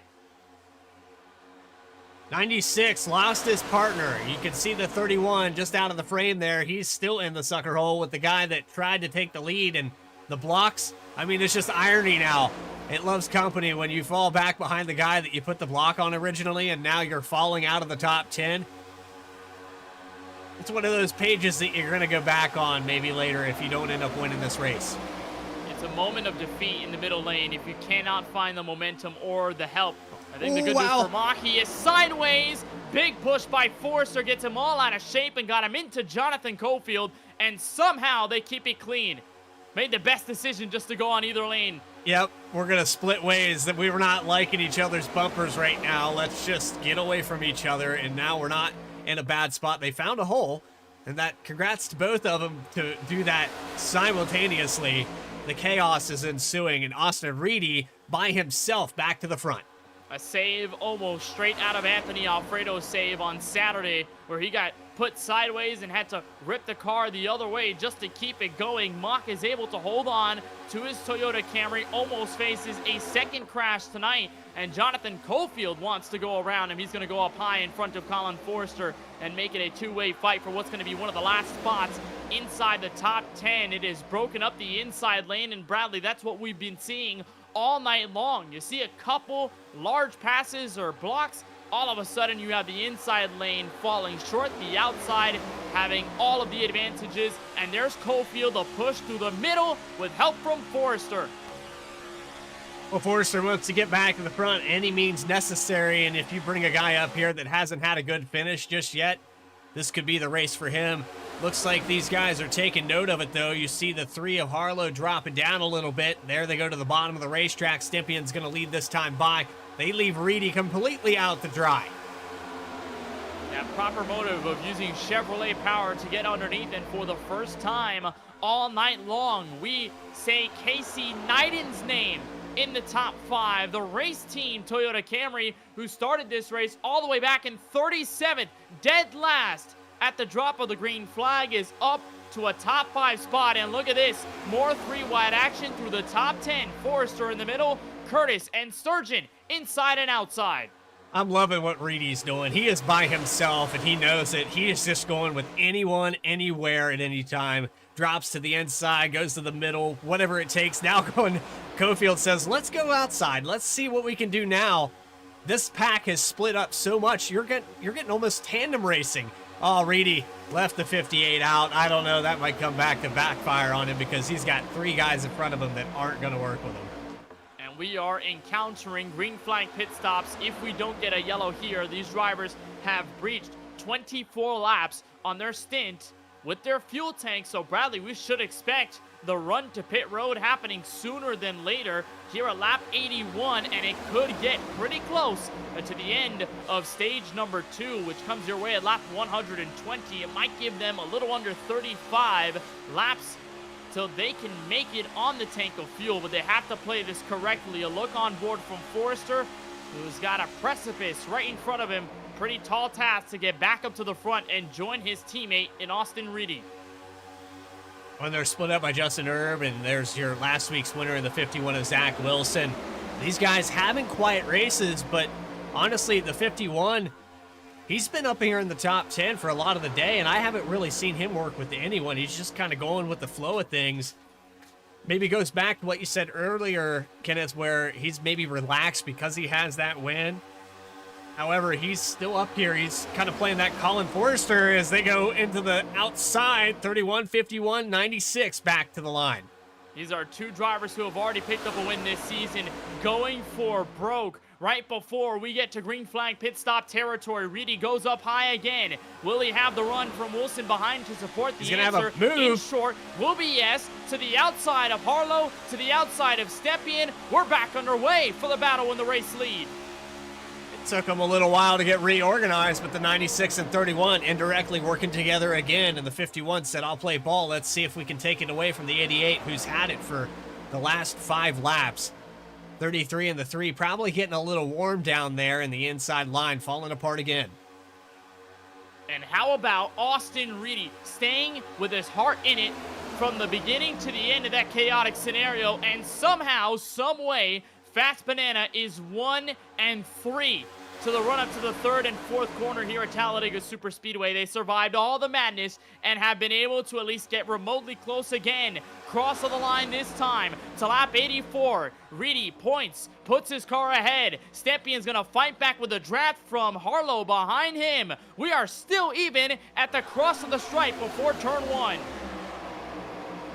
That 33 of Steven Stempien, or the 88 of Steven Stempien, and the 33 of Stephen Harlow, they're working so hard right now, and I think heat is the main issue on that bottom line because the 33 has been locked in on the 88 for 5+ laps, and that's the big problem with these cars at Talladega that we haven't really touched upon. The heat that these things build up, it's only a couple laps, and they're already up in the 250s, 260s on temp. You can't afford to blow the engine. You could cost everyone behind you, you cost yourself a race. You have to keep tabs on that. We saw it at Daytona where that happened. So guys just pop a motor out of nowhere because they pushed for too long. Also bringing back memories of the season opener at Atlanta in season 6, to where Lawson Peel, who had been the defending champion, running in the middle of the pack, just got a little too close to the driver ahead for a little too long, and all of a sudden, engine expires. He is out of the race. Thankfully, we haven't seen much of that tonight from Talladega Superspeedway, while we continue to see the invisible string that is holding the Harlows and Steven Stepien together. When this 88 car makes the move up front, he either has the 3 or the 33 right behind him, all of them working in this fantastic trio to get them the lead, as internet connectivity issues has fully eliminated the chance for the top lane to get back up. Yeah, I saw that. It looked like the 58 of Cofield had internet problems, and you saw that explosion of debris on the backstretch. It just dissolved the entire outside line. Now getting reorganized. There's Reedy back to the outside in front of Wilson, and I think connectivity has been kind of a problem for a few different drivers here tonight. You saw it a little bit with Steve Stempien. He actually dropped out. I don't have his camera anymore here to put him up on the screen. It's cleared up now. Hopefully the 58 will clear up. We saw that at Bristol as well. Several different opportunities here for guys to lose position just because of internet. We've got two different storylines. At the front of this field, you have Stempien, who faced that severe injury to kick off the season and trying to recover, made some races, and then just disconnected through most of them just because he couldn't stand with all the pain. He could not continue on.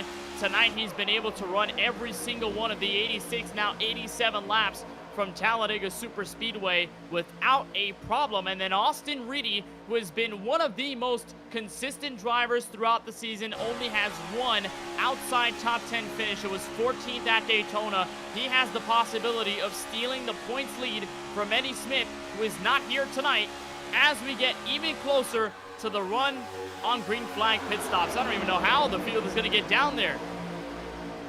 Yeah, you usually see them single file out when that time is approaching, and you're looking at the 96 and the 31. They're probably going to be the two cars that come down here first because they led a lot of the start of this stint. And now with the 88, he probably is going to follow suit. There they go single file, so I think it's coming here in the next lap or two. Everyone's going to float down low, including Reedy, looking for a bit of space between Jonathan Cofield and Zach Wilson. Surely enough space for that 96 to go down, but he is going to use the help from Casey Neinen to maintain his presence up top, while Stempien comfortably in control with both of the Harlows running second and third. Stempien could have a chance of getting his second race win of the season after that Achilles injury that took him out after the season opener at Daytona. Look on board from Garrett Brown, who has found himself back into top 15 territory, almost getting the door shut there by Isaac Mock. Yeah, I think Mock thought he was clear there for a second, was going to drop down in front of him. They're thinking about pit stops right now. They have to be. Yeah, there goes the 16 down. He's going to bring about 4 cars. With 3 other cars to join, Schoonover and both of the Shoemakers come in with him. And is this the calling card for everyone else? Look at Schoonover making a bit of contact with Austin Shoemaker. A bit of chippiness on pit lane. How many times have we seen that tonight, Kenneth, where the guys are inside of each other and they make contact on pit road? It's just two guys going for the same piece of real estate. Look on board with Shoemaker from the contact. Chris going in right behind him, and the 14 car just going around the 55-mile-an-hour pit road speed limit to make it to his pit box out of 4. Question will be answered here as to whether the main pack will come in. The answer will be no. I think what they're doing, Bradley, is just extending this run for as long as physically possible, just so they can ensure a little more fuel once they cross the line to lap 120. Yeah, stretch it out a little bit. You're guaranteed to make it to that stage, and maybe even after the fact. I think right now with that weird lap count that we were talking about, resetting that stage to be a little bit longer than it originally was supposed to be, you want to probably stretch this fuel as far as it will go to kind of compensate for that, because when we run that final stage, you don't want to find yourself pitting 10, 15 laps sooner than the rest of the field. And here's a challenge for the lead. Forrester up front. He's back in tandem with his teammate Austin Reedy, and we have more comers. Chris Progar, Ray Rogers, Dustin Reeves, and Brad Fulham. We mentioned that pack that was way beyond what we imagined a pack would be in comparison to these guys that were way off the pace and way past distance to even have a shot at getting back into the draft. They're on the pit road now. We'll fall a lap down, so that will put at least 31 cars on the lead lap. Alex Huffman is going to rejoin the pack here at the exit of turn 2. Same goes for his teammate in the 22 of Justin Winters. Looks like no signs of slowing down for the Fast Banana duo. No signs that they are coming down pit road either, but Justin Hendry's going to split the middle, go underneath Reedy, take the lead away from Forrester, and a gutsy move into 3 and 4. That was a call right there. He was wiggling all the way through it and somehow kept control. He was just clear of the 31 of Forrester. I don't think he's going to get the lap led, but well, there's a good push there from the 31 working against his teammate for that lap, and Hendry just shy of it. Justin Hendry to the point for the first time this season with Reedy up top. Help from now his teammate Curtis Kelly. So bring in a tertiary Fast Banana Toyota Camry. Curtis Kelly was a lap down earlier in this race. Remember, stage 1 and the entirety of the pit road green flag cycle. Well, Kelly was caught up at the short end of the stick, fell a lap down to Reedy and the rest of the leaders. Well, here he is, 2 cautions later, and a run through stage 2 down. This 71 car is right here in the top 5 as the inside line surges ahead. Run out of 4. Do we get some takers? The answer is going to be no again. Hendry up front. How many times has the 31 and the 96 found each other through all of this? And Hendry does get the lap led that time by, but the 31 of Forrester, he said, okay, now I got the shove from the 96, the 71. They're all working together. You have Stempion on the bottom with a 33 and the 3. Everyone's sticking right with their teammates, and I think this is going to boil back to the pit stops that we've been waiting on. When do they come down? I think that inside line comes first. Like we already have a statement from both Casey Neiden and James Kunkel. Both of them are going to take their Camrys onto pit road. Will everyone else join them ahead, or will those guys be the only ones to take pit road this time by? Cross the line for lap 94 of 188. There goes underneath the apron Neiden, Kunkel, and Mock. This time by.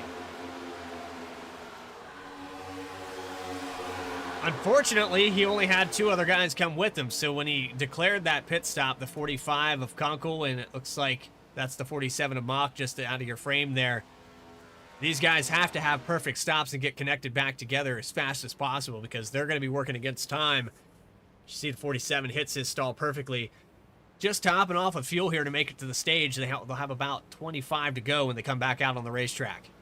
That's the entire race team group. Kunkel, Mock, and Neiden. 3 of them are going to come out all in synchronization, so they should have draft with each other. They look for the rest of the field to come in this time through. And once again, they're going to deny a pit road entry. We might get to lap 95, nearing lap 100 with nobody coming down. We don't know how much fuel they have left. They have just crossed the line for 38 laps on their tank of fuel. And now manning the top line is Zach Wilson, with a bit of help from the 17 of Aaron Adcock and the 30 of Wyatt Brackett, adding the 2 DBR Chevrolets as well behind him. Now 3 of them with Kip Easley. I'm thinking Colin Forrester is probably the closest on fuel right now of all these cars. He's been up front for a lot of this. He did fall back a little bit for a moment, but the 96 of Reedy probably on the same page. So they're going to have to come in together. And the way they're working together, I'd want them to come in together. That has to be on the docket here. Another denial. But this time they're all single file, so we know that the zoo is going to start feeding time in just several moments, whether it's this lap or the next or maybe the one after that. Everyone is sure that they are coming down pit road soon. We don't know when, but almost everybody in this first pack, apart from 3 cars, are hugging that yellow line at the inside of the racetrack. So surely this could be the marquee lap to which almost everyone comes in simultaneously. But then, Bradley, you have to factor in the first stage to where we had maybe 3 or so different groups that came in at different laps and how they all cycled out into the mix that worked out for the Fast Banana duo of Forrester and Reedy. Does it replicate this time with them at the front when they add in their teammate in Curtis Kelly? Run up out of 4. Your top 5 doesn't come in, and looks like some will. Charles Feltz, Aaron Adcock, only 2 cars into pit lane. Now, Kenneth, this is shaping up to where they're all going to come in at the same time. I have a bad feeling about this, that they're all going to come down pit road and commit all at once. And if you've ever seen Organized Chaos, the 31 from the 31 all the way back to about 18th position, all down pit road at the same time, you can see them actually kind of giving a little bit of room back here deeper in the field because they know how chaotic this is going to be. Well, look at the iRacing chat and you'll see everyone in this top pack say pitting in. So here at lap 97, Forrester will lead the entire group of cars on this main pack onto pit road. They swing underneath the yellow line. Hard on the brakes they go. 3 wide almost. 3 wide between the Fast Banana Camrys. Everyone is in cleanly. Now you're in a different situation. Who can hit their stall in time? You're going to have to give room to so many people. We've seen it 3 or 4 times tonight where guys got into each other on pit road. Wow, phenomenal job. I don't think I saw a single car make contact.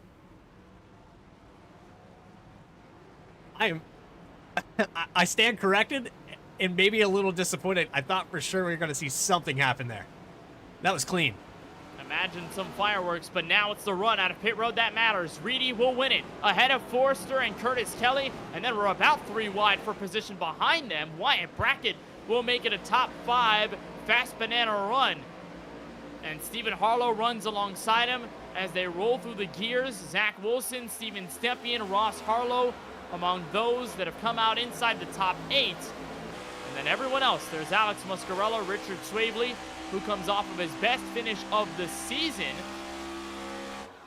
at Texas Motor Speedway with 7th. Here's everyone all single file. They join James Kunkel, Casey Knighton, and the rest of the gang midway through the group. So I guess it wasn't the worst call at all for 3 of the race team Toyota Camrys. Yeah, they didn't lose much ground at all. They'd come out about where they hit pit road, just a little bit shy of it, and now working their way to the outside. They still have a good head of steam here. They are going to start to stall out now that they're up to full song. Austin Reedy, the 71, and Curtis Kelly, Colin Forrester, they're definitely back up to speed now as they go into 1. And once more, it is going to be a Fast Banana masterclass from 1st back to 4th. Reedy, Kelly, Forrester, and Brackett, your top 4 as we cycle out on our 2nd round of green flag pit stops. Stephen Harlow, the rookie driver, to complete your top 5, and then we've got a more mix of drivers. Zach Wilson, Steven Stepien, Ross Harlow, Joe Sanchez, James Kunkel to round out your top 10. So this leaves roughly 21 laps until the end of stage 2. Bradley, do you imagine that the front of the field will just hang out and wait until those last laps to be aggressive, or is now the time to take advantage of everyone being a little complacent? Well, you don't want to show your hand too early. I think if you're sitting back, maybe 6th, 7th position, you're just waiting this out. You'll wait to see if maybe guys like Sanchez or James Kunkel, who's been very aggressive here, decide to step out. Here it goes back. They're peaking. I think it's going to be a matter of you block their Stippian. So, yeah, exactly what I thought. I just didn't think it would happen this early. There they go, led by Stephen Harlow from 5th place. A push from Wilson, a big one, in fact, entering turn 3, should get them to the outside of Wyatt Brackett, but in turn, it's going to allow James Kunkel to get a heap of a run. He goes up high, the Money Lion Camry to the front on the top. Wiggle there by the 33. I thought maybe he was going to go around. Now gets a big shove into the back of the 45 of Kunkel. That outside just can't get going, and it actually allowed the 30 of Wyatt Brackett to gain a couple positions. Now up to the 31 of Forrester. The inside line is still prevailing even after we've got 4 or 5 cars on the outside. Still not enough speed.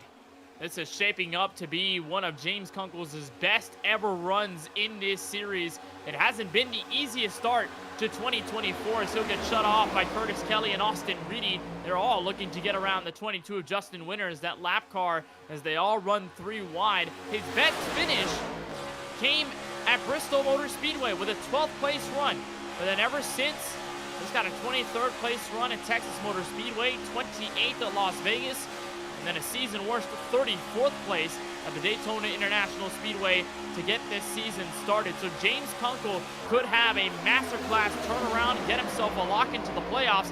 He is going to go up high with no one else to help, so it could put Kunkel on an island. It does on the 3rd lane. Stephen Harlow saw that run, wasn't ready for it, and the 45 just got shuffled out of line. Now, if you're the 71 of Curtis Kelly, you have some different players on the back bumper. Fast Banana trying to control both those lines as they did at the beginning of this stage, and they're doing a phenomenal job with it. The 30 of Wyatt Brackett, he's willing to play ball right now. This is probably the best position that he's ran in here at Talladega. Well, this is, again, Fast Banana at their very best. At Daytona International Speedway, we saw Fast Banana run into the top 10 from stages. Austin Reedy, Colin Forrester, Wyatt Brackett, and Curtis Kelly. All 4 of those guys in the team were able to run in the top 10. Then in stage 2, Colin Forrester won that stage with Wyatt Brackett and Curtis Kelly coming home 3rd and 4th. And while Austin Reedy wasn't exactly in that group, he was able to come all the way back, and we had Fast Banana domination from there on out at Las Vegas. It also was the same sort of situation. It really became a season that Fast Banana knew was going to be theirs in some way or another, and ever since have been able to put their cars nicely into top 10 positions. And you go into this race with 2 Fast Banana Camrys in Reedy and Forster with the chance to snag away the official points lead. And what's going to make things even more dangerous here, Bradley, if guys want to make an effort for a Stage 2 win, they have to get by 2 cars from Fast Banana, not only on the inside, but on the top as well. Yeah, it just got even more difficult in that order, getting taller and taller as you see the 33. He has the partner with the 51. They worked together earlier in this race, and Stempien definitely going to go with them when they go to this outside line. But I think it's going to take a third lane if they want any shot at this. Stempien's on the same page, apparently. There he goes with Harlow and the other Harlow, Steven and Ross. 3 Chevrolets at the top to make it 3 wide for the lead. I guess if you watch enough of these, you start to predict things, and I'm not Nostradamus by any means, but that third line right on cue, and the 33 gets a big push. Reedy in the sucker hole now, and the 88 loses contact with the bumper. Not quite the execution they would have wanted, but they are making a head of steam, and it looks like the 33 is going to be just outside the lead as we go to lap 105. These guys do not want to hang around and be third fiddle until the end of Stage 2. We've got 15 laps to go until we cross towards that green and white checkered flag. Harlow is going to retain the lead with Stempien up top. They've got Kunkel there as well, and Isaac Mock, the final car in a 5-car group to get Stephen Harlow the race lead on the Alabama Gang Super Stretch. And they are pulling away as they clear all 3 lines, drop down to the bottom of the racetrack, 4 cars deep, and the 45 of Kunkel rode that train. That momentum was swift and quick. I thought maybe they had lost it there when they had first started to push. The 88 had dropped back about half a car length, but that was just him building up some more steam. Let's shovel some more coal and get to the front. What's interesting too, Bradley, is that nobody retaliated up top. Never mind. As soon as I say that, Austin Reedy goes to his lonesome up there. Not sure if his teammates will join him. Kelly, Forrester, and the company will give him the space to merge back into the line. Guess he took a shot at it, wanted to scare those guys at the front.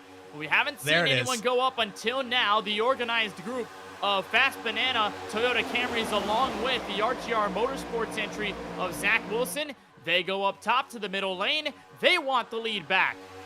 They might have done it too soon with Harlow, Stempien, and Harlow again. The 45 just kind of rode that momentum. I think he's going to ride the momentum back to the outside. I'm making all kinds of predictions here, Kenneth. I haven't been wrong yet, but I think the 45 is probably going to step out here because Reedy and Kelly are very good on the outside. But it looks like they're losing patronage. Colin Forrester has merged back to the inside. So has Zach Wilson. So it leaves Reedy and Kelly as the only drivers up top. And even if Kunkel wanted to make a move, he can't really do so. Forrester, the big run from Justin Hendry, almost stuffed into the rear end of Curtis Kelly. They're going to make it work down the super stretch. Gap all the way to Steven Stempien is closed in. Reedy to second place. Reedy to challenge for P1. And now they're going to stall this inside line out. You see him kind of pinching down a little bit closer. 71 gets on the right rear quarter panel of Steve Stempien, and Curtis Kelly working that line. 31 back up connected, and it's Reedy back to the point as they come across the line.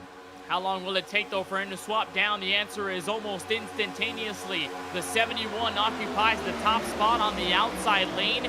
Reedy holds back the Harlow and Stempien train on the bottom. And once more, it's a mirror image to what we saw not that long ago. We'll cross the line for what will be 11 laps to go until the end of Stage 2. Fast Banana almost has this thing fully controlled. They've got some outside factors that are willing to throw their best punch. Well, now that third line is out of the picture. If you're Stempien and Harlow, you can't go up high. You're stuck down here with Fast Banana controlling the inside, and you know that's what they wanted to do ever since this green flag came out. He is getting some pushes, though, on the exits of these corners. You know that Stephen Harlow wants to get around him. He's going to give him a shove to maybe try to break this up, push him out ahead, and then step to the outside. There is a hole now. They could probably try it. Who's the odd man out in all this? Justin Hendry in the 1 car. He goes down low underneath Colin Forrester and Curtis Kelly. He's searching for the help from Reedy. Not sure if he will get it. Fully out of turn 2. It's like Reedy will approach him carefully. Won't give him that big of a shunt off of the corner and into the Alabama Gang super stretch to where, Bradley, it's so tough to push a car ahead when you're coming off the corner. Right out of the exit is where it's at its most dangerous. You could hook them to the left or the right. Reedy played that smart to lay off the throttle and not rush to give Hendry that position. Also, too, with the fact that his teammates are leaving this race, he doesn't really want to help the one car. I mean, everything I know right now is that Fast Banana is working together and everyone else is fighting for the rest. That's all I see. Every time they control a lane, they come up here and they just take over. They've done it time and time again, and as we dwindle away to about 10 to go, or to less than 10 to go, you have to be plotting against them. Everyone behind the 71 right now is plotting something, and you're going to see it probably with 5 laps left in the stage. And the biggest threat to the Fast Banana group has been Harlow and Steven, then Ross Harlow in the 3, and Steven Stepien in the 88. Those have been the drivers that have not been afraid to go up and fight for the lead. Justin Hendry, we know, is sort of working all by his lonesome. He doesn't care where he stands as long as he's got a good advantage to run up front. And then you have the 55 of Joe Sanchez. Remember, all night long working with his teammate Lawson Peel? Now they are all separated, and this 55 Valvoline Camaro has to work all by himself from third on the outside. I can take a page out of the 45's book. He's been riding the coattails of every momentum train that's flew up through here. He's now doing the exact same thing. He is clear. 51 off the apron there. Not sure what happened to Wilson, but he got shoved down a line. That's going to break up the inside quite a bit. Looked like got the push from Wyatt Brackett. That was a massive checkup on the inside that sent Wilson out of line under the apron, and Wyatt Brackett was right behind him. They gather it all up, but that does hurt the drafting help to the back end of the 45. You look at the distance between that bright neon green Toyota Camry and that gray and black 51 that follows right behind. They are going to catch up, but it will take them a little bit of a while to fully get their momentum back running. So Justin Hendry could wait at least another lap or two before he can get away the race lead once more from Curtis Kelly, who holds on to it. 8 laps to go until the end of stage 1. Bradley, when's the lap to strike? We know that stage 1, it happened sooner than we imagined, with Isaac Mock and Lawson Peel going for it, then causing the caution. Here in stage 2, when do you go? I mean, when's the opportunity present itself? Right now, you're just stuck. You're boxed in.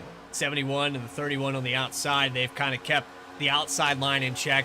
They know that Harlow and Stepien want to get to that outside and try it again. They showed that they could do it when we had about 18 to go. They just did it a little bit too early, and they weren't able to stay ahead of it. Here goes Reedy back to the outside. This might hurt them, though. I don't know. The one car is going to be a little bit slower for the time being. I don't know what they're sizing up, but it's going to be very difficult for the 33 and the 88. He's just going to put them in the same scenario to where Reedy's going to have the lead, but then the inside is just going to come right back. They'll build the drivers back up. They'll get the draft going, and they'll make up for the lost amount of space and car numbers, but they'll just strike right back. Hendry's going to be on the inside of Forster, so in a couple of laps, they might just go back to the inside again for the lead. I think Reedy's just going to drop down and break that run up. How long do you wait? But I think he'll drop back down as soon as they get to about the door of Curtis Kelly. This is a little weird. Up here, Joe Sanchez getting pushed through the middle. The top 3 have broken away. Everyone else is playing for scraps. With about 6 laps to go left in stage 2, Casey Neiden takes control for a moment, then gets pushed through the middle. Shane Wyatt has some help from Logan Sturgeon and Jonathan Cofield behind him. Hendry moves up top on Forrester. Harlow's going to move underneath. And we've got a hodgepodge of cars going every which way in 3 and 4. That checkup actually allowed the outside line to dissipate. And now the 3, the 88, and the 33. Here it comes. Here comes the move now. They're thinking about it. 31 sees it. He's going to block. When's the right time to go? I think it's now. Look at the reaction by everyone on the outside. They see it in their mirror. They go up immediately. Forster gets beat before turn 1, but not enough to beat Curtis Kelly and Austin Reedy, who take notice. They go up the racetrack. Does Harlow and Stepien, do they move down the racetrack to get underneath and perform the crossover? We are 3 wide in the middle of the top 10. Zach Wilson trapped in the middle. And the 31 loses a ton of ground trying to break that tandem up. He's going to fall back to the 12th position. Meanwhile, Curtis Kelly, Austin Reedy, they're on their own island because you know these 3 cars behind them are going to jump out at the first opportunity they get. It's just whether or not they can clear it. This is going to be very dangerous coming across for 3 to go. Stephen Harlow and Steven Stepien have to be seeing red every time they make a move.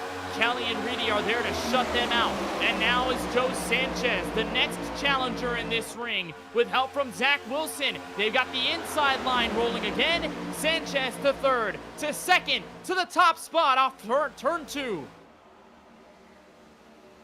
And now it's boxed in with the 55, but Sanchez is going to get a shove from Wilson. The 1 car and the 31, they fall out. That's going to dissipate the inside line. Looks like Reedy's going to have another lap led here as they come off of turn 4. Entry to help. He's the 3rd car in this line on the bottom. Zach Wilson, the 2nd car. Joe Sanchez back to the point. Last time he was at the top spot here at Dega was with his teammate Lawson Peel. Now without his teammate, working all by himself. He goes up high to block the run by Reedy and by Kelly. It works. With about 3 laps to go in stage 2. Wilson left to fend for himself on the bottom. Back to turn 1. And now the outside line pulls out 5 cars deep. The bottom line with Hendry not able to get it going. Here comes Harlow. Stephen Harlow probably going to go to the outside. There's the move. It gets blocked by the 71 of Curtis Kelly. He can't go anywhere just yet. He doesn't have a teammate. 88 car is going to drop all the way to the bottom. Maybe they control both lines. James Kunkel and Casey Knighting, the 2 race team drivers, went through the middle. They found some help, and we are 3 wide through the mid-pack. Make it 4 as Richard Swavely goes under the apron to let everyone through. Sanchez holds on to the spot. 2 to go in the stage. Kunkel up high and Stepien trying to make something happen down low, but it's to no avail back to the first corner.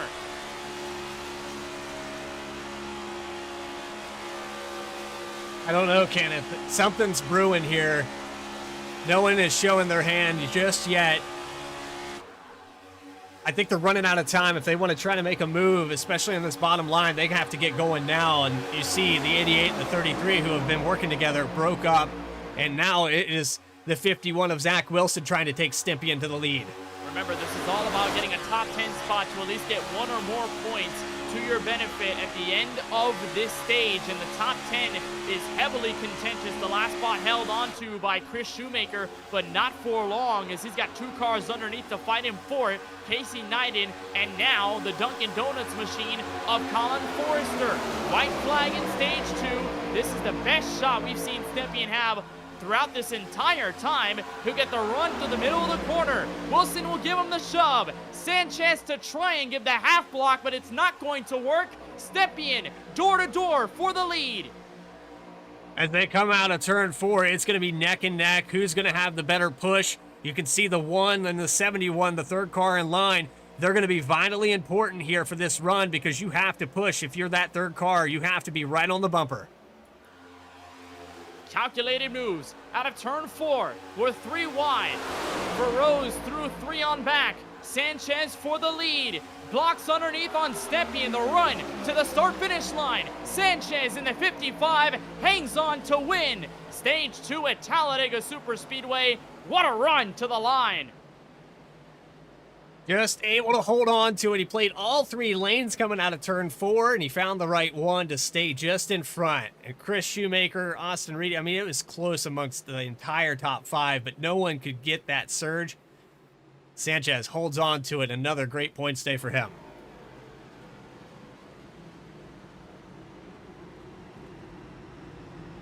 That's prime super speedway racing. Sanchez keeps the top spot. Chris Shoemaker, Shane Wyatt, a surprise 2nd and 3rd running in the stage. Austin Reedy to 4th. Steven Stepien to your top 5. I'd say that makes up, Bradley, for a pretty lackluster stage 1 finish to where we ended it under yellow. We end this one under green, 3 abreast for the top spot.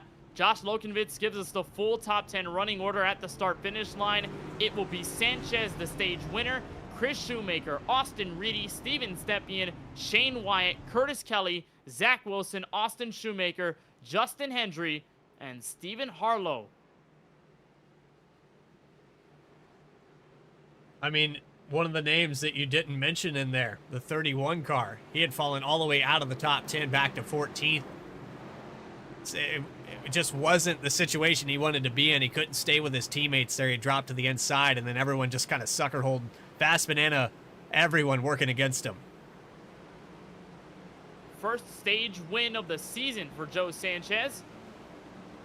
And while there have been several times to where he's finished inside the top 3 or 5, this time he gets the best spot of them all, extra playoff points for the winner from Bristol Motor Speedway. Field is on pit road for the 4 fresh tires and fuel. Everybody on a consensus call, and this will set us up for a 68-lap third stage that will bring us to the checkered flag here in Lincoln, Alabama. The run out of pit road is a 3-wide effort, and the run first.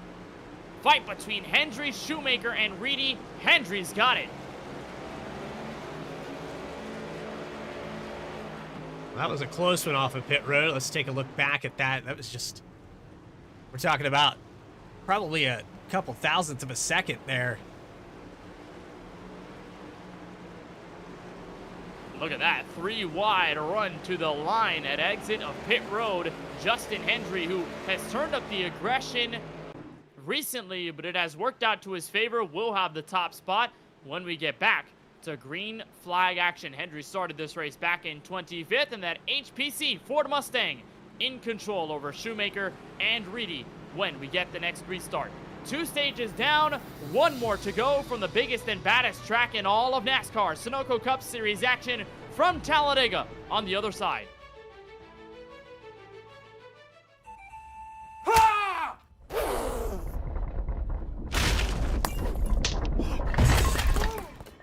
What got into you? At Sunoco, we know how to fuel peak performance. Fuel your best. Fuller, Yeah, needed F-150 for Smith build. got it. Yesterday. I know. Don't forget my BMW. Gotcha.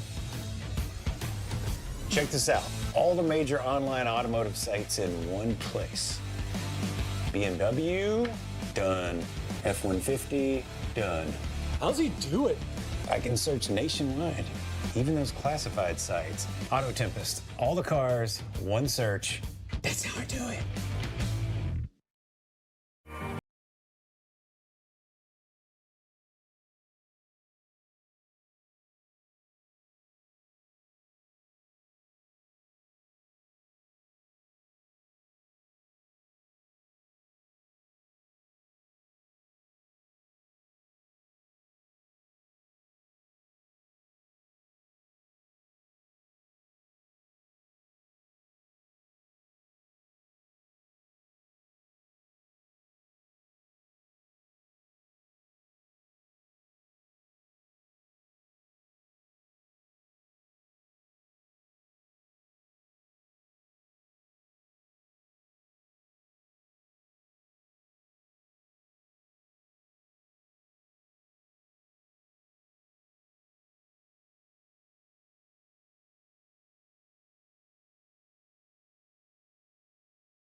What's up, Doug?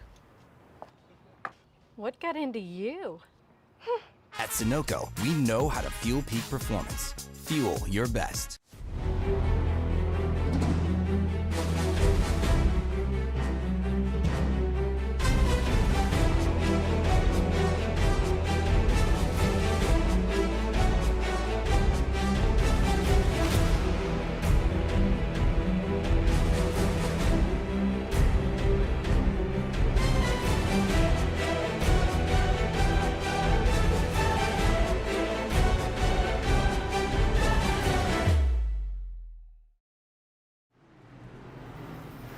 Welcome back to Talladega Super Speedway. Our coverage of Race 5 in the 2024 Sunoco Cup Series continues. Kenneth Bueno and Bradley Cooper with you on the action from VSPEED. Justin Hendry, Chris Shoemaker, your top 2.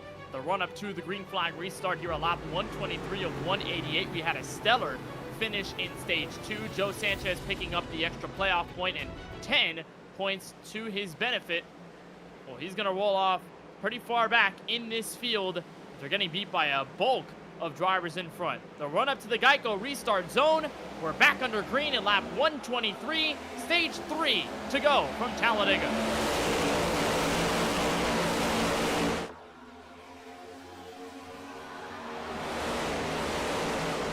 Inside line with Hendry and Reedy already connected as they went into turn 1. That inside already developed, and they've pulled away 7, 8 cars deep. Stympian all by himself. He's got a long way back to the 33 of Stephen Harlow before they get reconnected.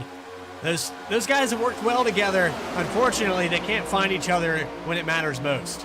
Seems like they find themselves in similar situations. Wherever they place their race cars, they are in the line that always has to catch up. And by the time they do, they either get split by other drivers, like they are here with James Kunkel and getting put out of line, or the line that they're going against just has more momentum on their side. So it looks like the Harlows and Stympian, they're going to continue to work together. But at one point, Bradley, is it going to be not enough, and they're going to have at least one more other car with them to make an effort for it? Look how far they are away from Justin Hendry and all those guys that are leading on the inside. Just been topsy-turvy on which line is better, and seems as though Stympian and both of the Harlows seem to be on the opposite end of whichever line has the best run. Let's see back here. There's some problems brewing here between the 58 of Cofield, the 7 on the outside. I don't know exactly how that all went wrong, but Chris Progar, he's 2 laps down, and he was getting a door shove down the backstretch. I saw it twice. We had a car go under to the apron, the 32 of Richard Swavely. You see him in frame there off of turn 4. The entire inside lane checked up entering turn 3.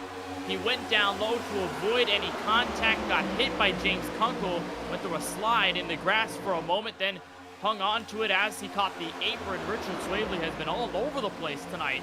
Still looking for a decent finish and to piggyback off of his best finish of the season. 7th place that came the way at Texas Motor Speedway. There's this second group that's building up right behind Sean Kalis.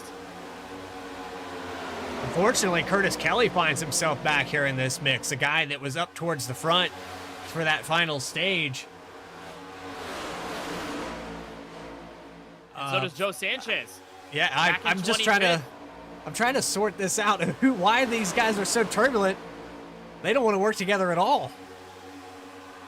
Bunch of these guys losing the track position from where they were earlier. Of course, Sanchez, you mentioned Curtis Kelly, Casey Knighton, and both of these guys were running inside the top 15. They give up all the track position here off of our recent yellow flag to end stage 2.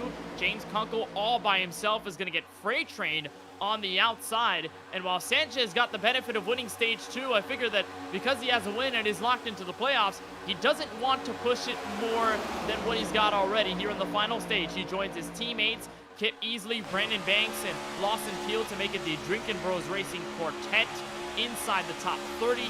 The look on board from the Valvoline Camaro of Sanchez, and all those black dots ahead, that's the first pack. Yeah, and they're continuing to pull away a little bit each time these guys break apart. Back up front, though, it looked like the inside line prevailed. Stympian able to get, or actually outside line, Stympian's able to take over the lead and come back with a big surge. Familiar names right behind him getting back to the front. Once more, that 88 Dale Jr. Camaro to the point with Steven and Ross Harlow, 2nd and 3rd. Looks like they have been inseparable all race long, with Justin Erb for TOW Racing back in 4th place. Isaac Mock, who has been back and forth all race long, he's inside the top 5. Dakota Curtis, we haven't uttered his name that much throughout tonight's action. He started back in 20th. He's up to 6th, and they look on board from Stympian's number 88 Chevrolet Camaro. And he was looking forward to this race, particularly Bradley, because of something we talked about earlier in this show, the fact that he doesn't have to use his feet all that much at these tracks in comparison to, let's say, Texas 2 weeks ago, or even Bristol not that long ago, where he captured the pole and ran a couple of laps before bringing his car down to pit road. This was a race he was looking forward to. The times table to return was Talladega. He debuted the Dale Jr. paint scheme on air on his Dropping the Hammer podcast and expressed his elation from running this race. Looks like it is all paid off. He holds on to the top spot with 60 laps to go and everyone in tow behind him. Well, and even with that minor setback, I know that he isn't recovering quite at the stage that he wanted to be at here to come into Talladega, but the scenario of this racetrack allows him to not stress himself out as much as, you know, Bristol and Texas, very demanding racetracks. You're having to use both feet on and off both pedals, and so it's a little more difficult if you're only working with one foot and it's not your dominant foot that you're used to racing with. However, right now, when you're out front in clean air, you're not thinking about that injury at all. You're just wanting to lead some laps and put this thing away in victory lane. And lead some laps he did in his first win of the season, which came courtesy of the first race of the campaign at Daytona. He led 80 of the 210 laps. It was a race that was extended into overtime past the 500-mile distance. He started 13th. He went up to the top spot, and he never relinquished, even in those really tense last restarts.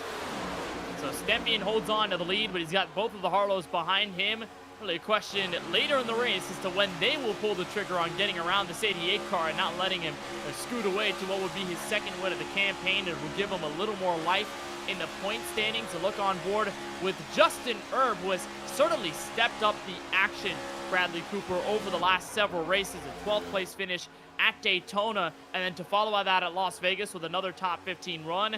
11th place, shy of the top 10 at Bristol, and then 18th at Texas, although he was running much better than that after starting in third.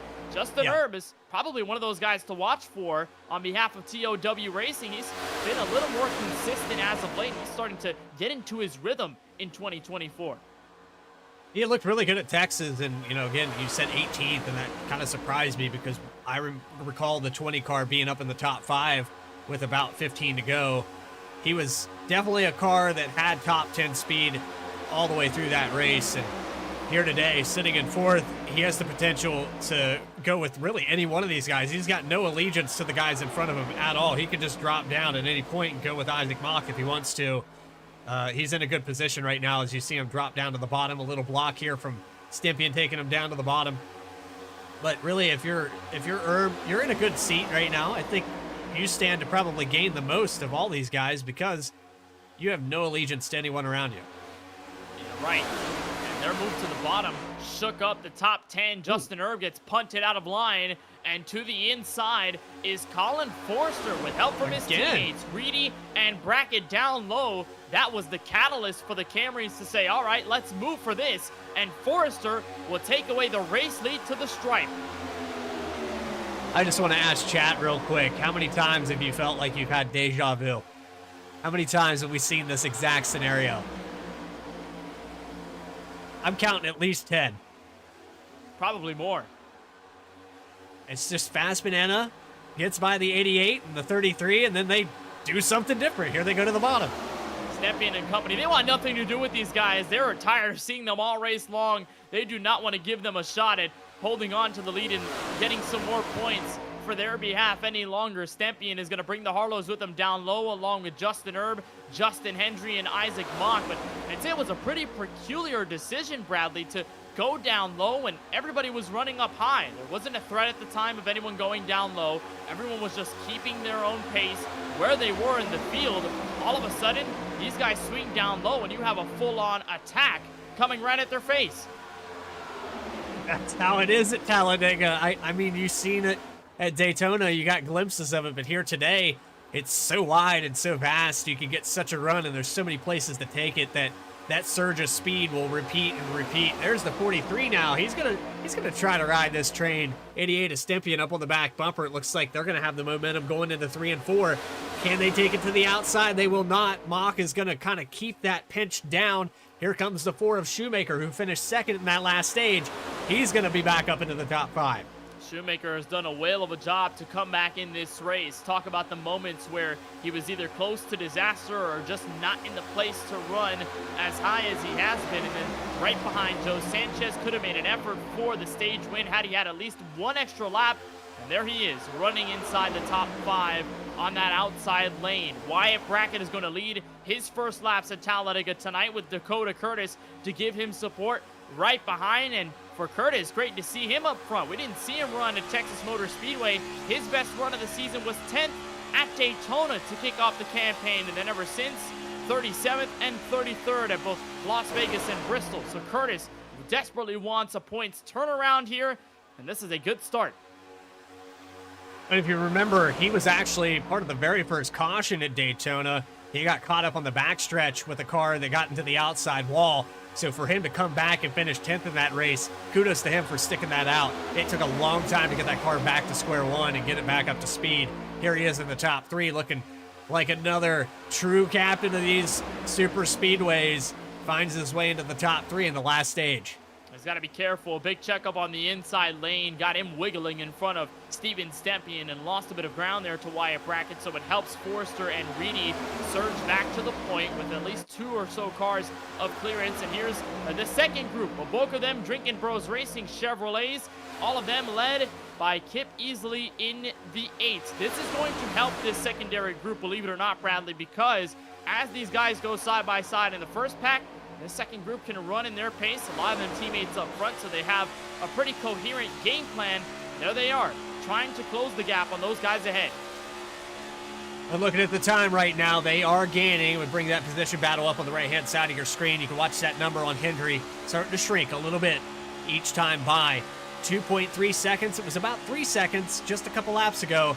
They've got it down just over 7/10 and still working on it. They're kind of running an untraditional. Whoa, sideways right Wow. behind Easley, and he holds on to it. Massive save by the 2-time champ. We were riding on board with the 8 car, and we felt that on the camera. Let's go back and take a look at it, though. Watch this. The push from Banks sends Peel all out of whack, and he Wow. holds on to it. How in the world did he hold on to that car? I mean, he already kind of had a loose moment out of 4, or out of 2, and then he got hit again. What did I say, Bradley, about pushing out of the corner? So dangerous. Oh, my goodness. That could have went wrong 100 different ways. Thankfully, it doesn't, and these guys are starting to lose the time again. We just saw that number down to about 2.3. It's back up to 2.7 because of that one little bump that went wrong. This race for Lawson Peel has been so unlike him at Talladega Super Speedway. We know that he's a former winner at this track. Back in season 5, was able to get the W in the last Talladega race of that season. In the midst of the playoffs, when the bad luck has stricken the champ this time through, Bradley, it's really tough then when you've had bad luck almost all race and you haven't been able to put yourself in the right spot, and then you almost get turned by your teammate. Yeah, you just got to settle back down, get back into that rhythm, and hopefully it doesn't happen again because, you know, that rabbit's foot is bound to stop working at some point in this race. We talk about the gambling, but it's all luck, and that right there was ultimately you were guessing red. That is just not a good scenario. If you're that far back, you can't afford those mistakes, and you saw the gap grow back to over 3 seconds. They need to get back into rhythm.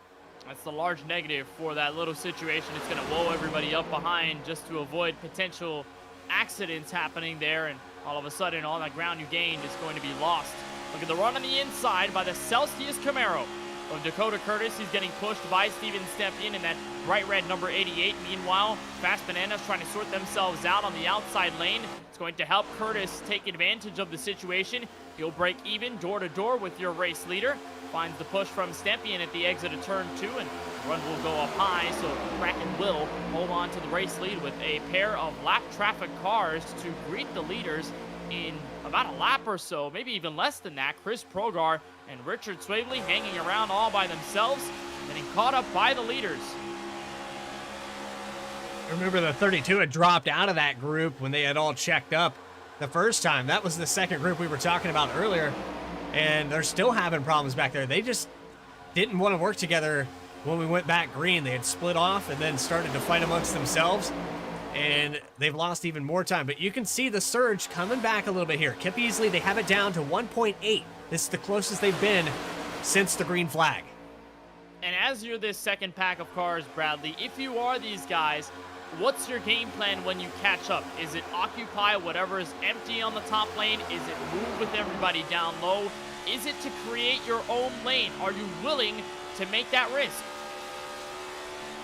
Oh, we're going to look at the scenario with this lap traffic. When they meet up with them, they're going to have to clear that before they can even consider where they're going to go, because they're on the outside. So if you wanted to take it up high, you can't really afford that right now. You're going to have to clear them first before you make any moves.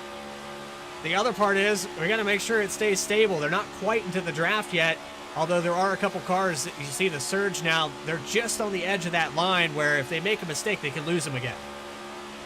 Talk about, Bradley, how the side draft slows this main pack down. You'd imagine that more cars would mean better pace, but since everyone in that second group was running single file, they're able to slowly crunch down on the advantage that these guys have had throughout the races. They're 3 wide. What about the side draft slows this pack down and gives Keep Easley and company a chance to regain position?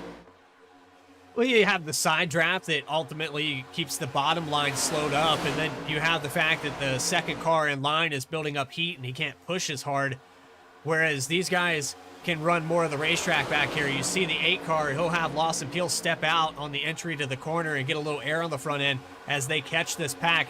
Now they're in a different situation. They don't have that track to work with, but they do have the surge of speed. Unfortunately, they're going to catch right at that lap traffic and go 3 wide to the middle. To give you a sense of difference in the speed between these guys, Shane Wyatt was going about 190 at the back end of Garrett Brown running inside the top 10.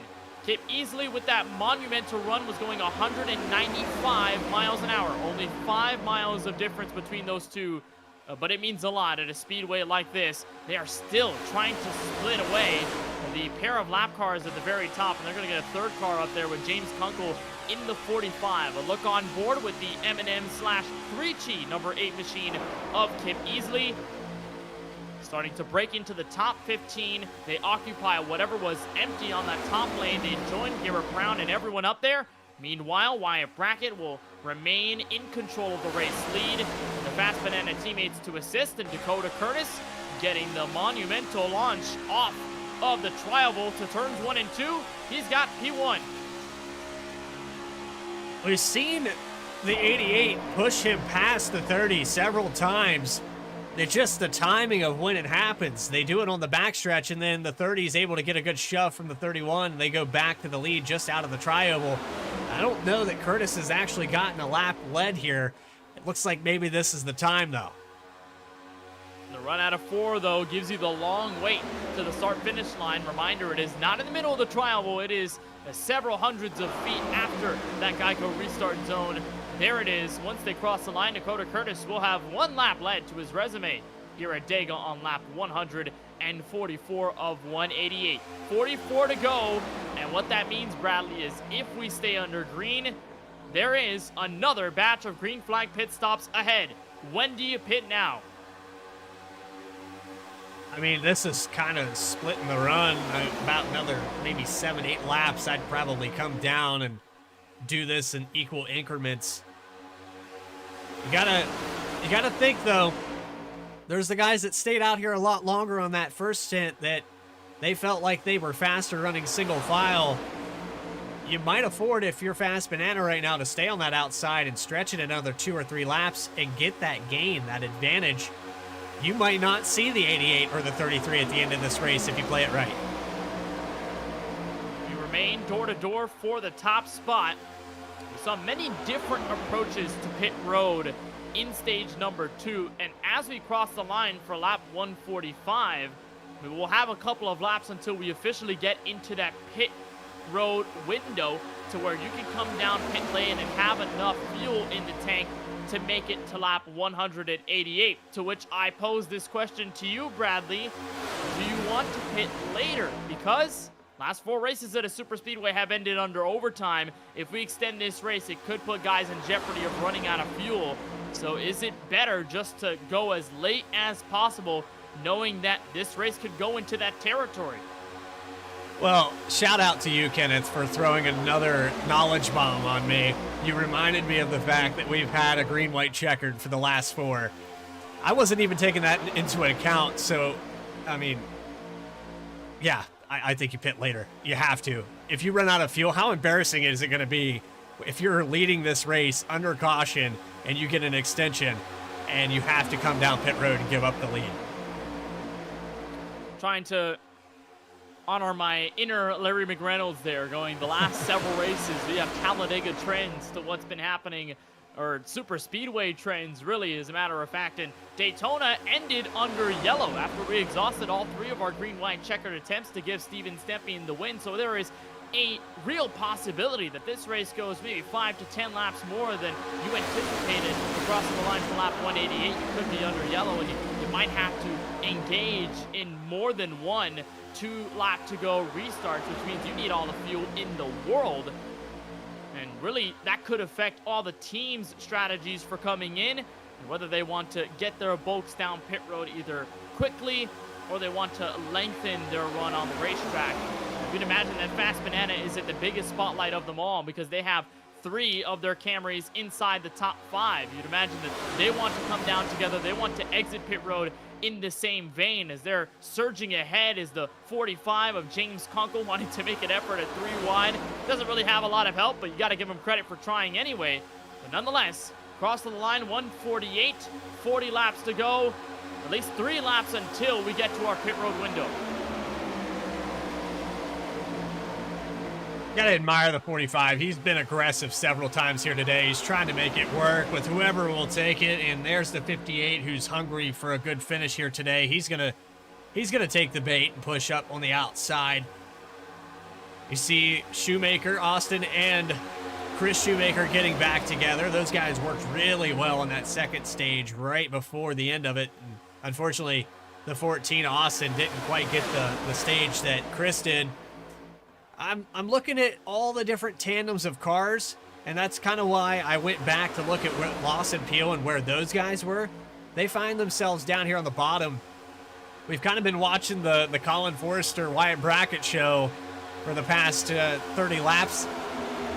I'm gonna throw out a wild card here and say that the 12 and the 8 are probably gonna be in this top 5 after pit stops. You know, on almost every other race, Bradley, I probably would tell you no, but I don't think I can here at Talladega. I've seen a car go from 29th on the back straightaway on the last lap to win the race.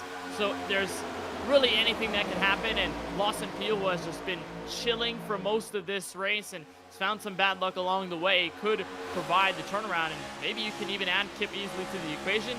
Maybe you could bring your teammate Joe Sanchez, winner in stage 2. He knows a thing or two about bringing himself up to the front, even without teammates. So could imagine that Peel could just go hand in hand with the 55 and make a challenge at the front, which, speaking of, is under fire. Colin Forrester and Austin Reedy go down low on Wyatt Brackett. We were 3 wide for a moment. Isaac Mock shuts the door on Dakota Curtis. We still have 3 wide action. It's muzzled out quite a bit. Fast Banana holds on to first through 3rd place. We got a little sketchy there through the front. Yeah, I saw a little puff of smoke there. Somebody hit the outside wall coming out of the tri-oval, and I think it might have been the 45 because he got left out to dry by the 58 at Cofield, who dropped all the way to the inside line. So Cofield now into the top 5. First time we've kind of talked about him since the first stage. He needs this finish. He needs to be here by any means necessary. He'll ride on the back of all 3 of these Fast Banana cars if he has to. We were talking about the bad luck that Jonathan Cofield has encountered throughout the entirety of this 2024 season. And while we've mentioned other rookies that have found success, like Eddie Smith, who came into tonight as the points leader, well, Cofield has been very much on the opposite end of the spectrum. Every race to where he has the chance to show his speed, he gets shut out almost instantaneously. Bristol, he started 2nd, then plummeted through the top 10, and in one fell swoop got involved in a crash with his teammate Robert Henrada. And that's all she wrote. For all the other races, sort of been the same end to the story for him. And he didn't like any of those endings. Tonight, if he can hold on to at least the top 5 or gun it for the race win, Cofield can create a storybook ending to this one at Talladega and make sure that the rest of his rookie campaign isn't reflected by the poor finishes to start. Look at all this drama behind this main group that has pulled away quite a bit from first all the way through 9th. We go door to door for the last spot in the top 10 between Ross Harlow and Justin Winters. Look at him up top working with his teammate Alex Huffman. Boy, have they been back and forth throughout the evening. A lap down to lead lap, a lap down to lead lap, so far and so forth. Here they are on the top with help from Garrett Brown. And don't look now, but the 45 says, here's another opportunity to take it to the outside. James Kunkel goes up high on the outside as Stepien. He's going to try to ride another train to the front. But going back to what you originally were talking about, the 58 out here, he doesn't have Hunrada here tonight. No teammate out on the racetrack, so he's by himself. He doesn't have a lot to work with here, and he still found his way up into the top 5. So kudos to Cofield for being able to do that. He's kind of the same boat as what the 45's been doing here. Kind of in and out, moving with everybody and just going with the flow. Here he goes to the back bumper of the 47, though. They're working together really well here today. I've seen, it's almost like ocean waves. They have tides. And I think the full moon's about to come out here, Kenneth. It's going to affect the entirety of the crash to the shore, if you will, with about 35 to go. This is the window to where these guys can come down pit road and make it on fuel. That's if we do not extend this race past 188. There is a possibility that we can. Everybody in the front pack is reluctant to come in this time by. We had Casey Knighton and several others create their call. Knighton is 1 lap down in 31st. Richard Swavely is going to take over the Lucky Dog candidacy should we get a yellow flag in 30th. There he is at the tail end of this second group, led by Zach Wilson in the 51, back in 20th place. Man, that's a shame for Wilson. They are catching back up to this. You see Justin Erb in the 19th position. They're only about 2.5 seconds back, and this goes back to what with Lawson Peel and Kip Easley. They ran single file. They were able to catch up. Kind of see a common denominator here in the guy pushing, working their way back up to this group of cars. Why is it that Peel keeps finding himself in this situation? He just hangs back, doesn't want to push so much. He's got his teammate there, Joe Sanchez, with him, and I'd imagine, in a way, Bradley, the separation and the dissipation of everybody through the back of the front pack certainly affected the DBR Chevrolets. Remember the single file train led by Kip Easley that had all of the DBR Chevrolets with them? Well, they got broken up, and then all of a sudden, you have Kip Easley ahead in this front pack, and everyone else in that team just sort of back there, waiting for either a big crash to ignite a yellow flag or something else to give them some sort of headway. But the time is running out. We still have a pit stop left. Many drivers are calling for pit road. That includes Ross Harlow, Justin Erb, and Garrett Brown. So we'd expect a bulk of the leaders to swerve left. They do. It starts with Dakota Curtis, Ross Harlow, Stepien, Stephen Harlow, cooking it to pit road entry. 33's definitely getting a penalty for that one. Way outside on the entry of pit road, so unfortunate for him. He is going to have a hold penalty. The 88 car was coming in a little hot too. I think maybe Stephen Harlow thought he was going to slide out. Well, it looks like as fast as the entry to pit road looked for all of those guys, nobody gets a black flag, especially Stephen Harlow. He dodges a big bullet there. Wow. I mean, all but the last left rear tire was out. Maybe. Yep, there's the hold. Oh, there he is. Well, there's the black flag assessed to Stephen Harlow. You will get a pit road speeding penalty. Colin Forrester and company will stay out. We have more takers this time by. 2 of the Allen's Legacy Racing Fords are in. Alex Huffman, Justin Winters. They bring in Justin Hendry. How about Hendry? I mean, he was leading some laps. He started this stage, or the final stage, up front. He was kind of falling out of the picture. He's went kind of quiet. What is his plan here? I think if you're the one right now, you stick with these guys, you might find your way back to the front because they've made several runs at it. There's Justin Hendry off of the pit lane. Huffman and Winters will follow suit. Onboard look there from Hendry, who has led a couple of laps here from Dega tonight. Really impressive runs for him at the front. There he is, 7 laps led after starting in 25th. And a bit of a shocker here, Bradley. Top 4 are staying out again. Zach Wilson 6 on back, leading a pretty sizable group of cars. They are also running the top with no intention of entering pit road with 30 laps to go. The big shove there on the back end. Zach Wilson getting the push from Lawson Peel. That gap has shrunk down to just under 4 seconds, but it continued to grow even after the front pack has lost a bunch of cars. Forrester and those guys are down to about 7-8 cars. You'd think that the single file behind him would be catching up. They'd probably need to get a little bit closer before they hit pit road. It seems as though they can't beat the organization of the top 4, who come out of the final corner, again with no intentions to enter the lane. Chirping over the radio is Lawson Peel, who comes down low with Wilson, bringing in Sanchez. There's Whittington in the 94, haven't called his name in quite a minute. Brandon Banks in that bright blue and green. Geico Chevrolet, winner at Dover from last season. Logan Sturgeon in 11th, Curtis Kelly back in 12th. We have a host of drivers that are here finding their way. I think that's the reason why they cannot catch up to the front 4. They haven't been able to organize as well as they would have hoped. It's allowed Forrester, Reedy, Wyatt, Bracken, and Jonathan Cofield to do whatever they please. But here's the call from Wilson, Peel, and the rest of them. They're coming in this time.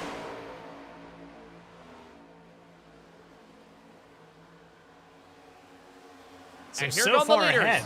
That's so far ahead here. Talking about 5 seconds as they come down to pit road. You're going to try to make that time up if you're Wilson. Wow, look at that. Carving through traffic, we're 4 wide at the entrance of pit road. A miraculous run to the lane by Wilson. And Wilson gets turned by Adcock. Jesse Whittington to deal him a final blow. And after Wilson get all that momentum, he got all of it, entering pit road, well, he's going to have a lot of lost time in the process. And Richard Swavely is also turned around. He's still trying to find it, but man, I mean, you saw the guy there. I don't know. I don't know. Oh, boy. Oh, look at the braking zone. Entering pit lane, Wilson does a phenomenal job to get through all the traffic. Aaron Adcock finds his stall and just hooks the 51 to the right side. Whittington with nowhere to go. And then we go back and look at Swavely. He's turned completely 180 the wrong direction on the aftermath of that. This is going to lose a ton of time. They're going to need a caution if they want to catch back up. You're just now seeing the 51 of Zach Wilson come back out on the racetrack. He's back to 25th spot. Such a heartbreaker for Wilson. Although he is locked into the playoffs after winning Texas 2 weeks ago, I think that this is the moment where he thinks, finally, at least I was able to get that win. Now I don't have to deal with bad races like this and have to hang my head low after this one from Dega, where he gets turned around on pit road. 27 to go. From Dega, the lead is turned over to Ross Harlow, who will lead his first lap of the night, with Steven Stepien and Dakota Curtis behind him. That surprised me when I pulled that up and saw 1 lap led. We just witnessed it. He's been up front in the top 5 for probably a good 170 or 150 laps, as we have 161 here complete. How do you only get 1 lap led? You've been pushing the guy that's led probably the second most laps tonight. And this is all dropping the hammer. Talk about teams all race long between Fast Banana, Drinkin' Bros Racing, Prestige Worldwide, and everyone in between. Well, DTH is making the launch up front. They've worked with Stephen Harlow for most of the evening. Well, he has dropped back from this pack. He is nowhere to be seen inside the top 10. So it's Harlow, Stepien, and Dakota Curtis to ring out your top 3, with Shane Wyatt back in 4th. Colin Forrester and Austin Reedy are still trying their best to keep pace with these guys up top, but strength in numbers to those on the outside. A look on board with the Season 1 champ, Garrett Brown. I seem to recall this car being a lap down at some point in this race. Kenneth, how about that? Back up into the top 5. He's in striking distance with just about 20 to go. Tells you that it's not over until it's over. Wise words from Yogi Berra. And for the 16 of Garrett Brown, well, he has faced a pretty tall task of getting back on the lead lap. He did, and now he's here with a prime shot at getting his first win of the 2024 season. And look how tough it is for Fast Banana to do anything down low. They finally end up with some help in the form of Sean Kalis, but really no one is giving them any other assistance at this juncture of the race, with about 27 or not 25 to go. Well, Kenneth, have you noticed the inside line is now the middle and the outside is all the way up next to the wall? Why is that? Are they getting a better run? Are they able to control what Fast Banana does a little bit more because they're running that higher line. We haven't seen that yet today. It looks like that is the case, and when you run at the top of the banking, 33 degrees at its max here at Talladega Superspeedway, your biggest mindset is to get the run off the corner. Most of the time when you see guys go side by side, you'll see the inside guys have the better run entering the corner, but then right off of the banking to either one of the straightaways, you'll see the guys on the top get the runs necessary to beat those guys on the bottom. I figure that's what's happening here. They're using the side draft and the momentum to just surge ahead of everyone down low and keep Fast Banana at bay, although it doesn't seem to be working all too well because there are more cars that join the fight on the inside. Yeah, you saw the 90 move down to the bottom of the racetrack. He's starting to work with them, and I believe, I might be wrong on this, but I think the 90 is actually a lap down. He's part of this kind of group that's trying to hang on. He's the first car a lap down. Curtis Kelly just behind them, and this is for position. This is for Lucky Dog if the caution comes out. So they're looking to gain as much as they can. This is going to help out the inside line. However, it starts to stall out. Fast Banana, for the first time today, being held in check. And they have another car to join them on the inside. That's a lead lap machine. The 22 of Justin Winter sort of abandons helping his teammate Alex Huffman up top, and instead he just wants to add to the draft down low. It's a 12, now 14 car pack if you bring in the 90 and the 71 who are a lap down. 14 cars total, and out of turn 4, Forrester has a run worthy of note. He'll get to the side of the 88 of Stepien, who's going to push Harlow back up front and say, no way, Jose. Forrester will stay adamant here, and as we cross the line, it will be 22 remaining from Talladega. 31 of Forrester has the speed. I think that right now, because they've worked their way up the middle, it hasn't been as effective. You can see they're pinching. They're even trying to give him like a little dirty air on the right front just to keep him out of that line. He's not getting the momentum. That might be preventing the 96 from staying connected. I don't really know how the air works from that outside like that when they keep chopping the nose there. Also a bit of a half block that you're dealing to those guys down low. They cannot negate this run this time by through good 4. surge. Forrester has the surge. He's got the help from the 96. The push off of 4. We are even for the top spot again. 21 to go. Maybe they were just saving a little bit. I don't know. Down to the inside, they get such a big burst of speed coming out of turn 4. And now Reedy kind of checks up. I don't know. Up the racetrack, they're going to block on that third line, but unfortunately the 30 gets left out to dry. Now down to the middle for the 3. Harlow goes to the bottom. No Stepien. He's going to be in the sucker hole. Back 3 spots now for the 3 car.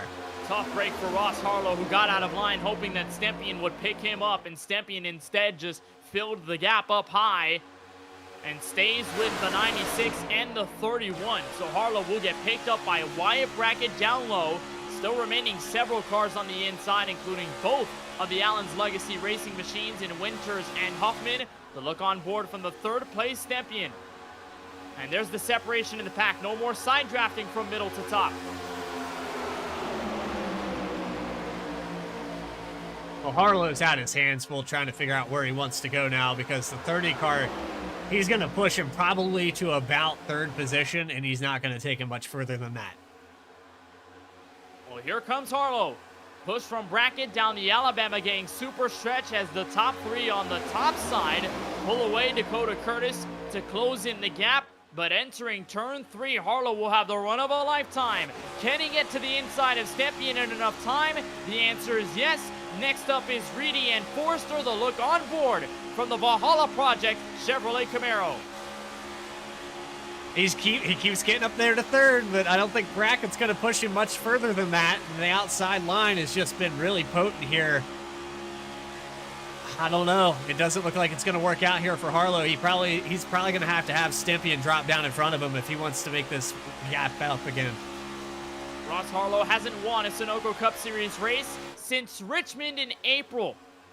of Season 6. That was back in 2023, so over a year ago was when Ross Harlow last visited Sunoco Cup Series victory lane. He's looking to return to that form tonight at the Super Speedway, while Stepien wants to ignite memories from the season opener at Daytona and get his second W of the calendar year. They work together down low and they rejoin each other, hugging that yellow line. As we cross the line, it'll be 18 to go. Kenneth, is this thing scripted? Am I reading this correctly? Because it happened. I don't know. Exactly.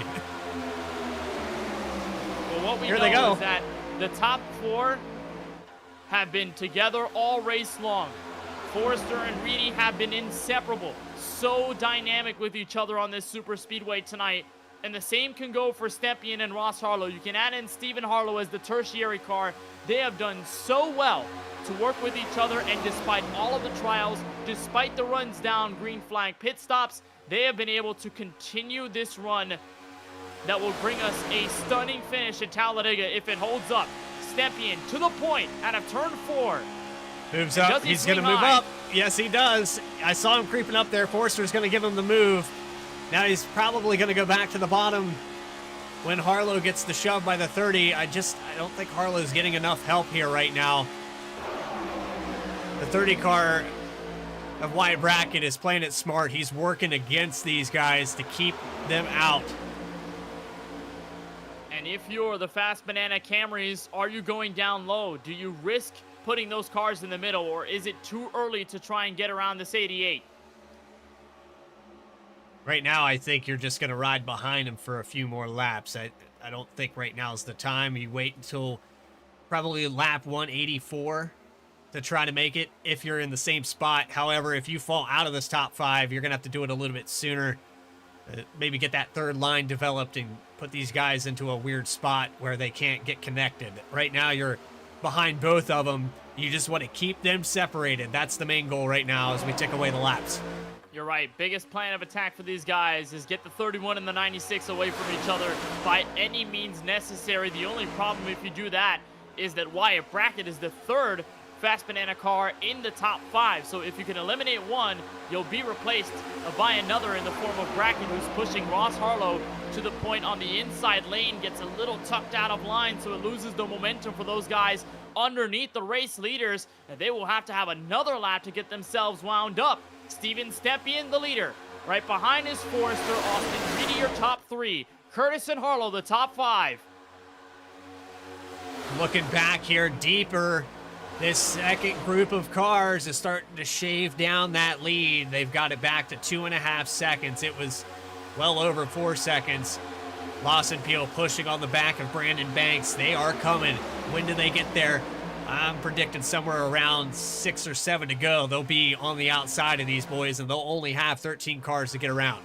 You should have enough time to get there, and they will have enough support because of Drinkin' Bros Racing. And then you add in 2 cars who have been sort of working all by themselves throughout the night.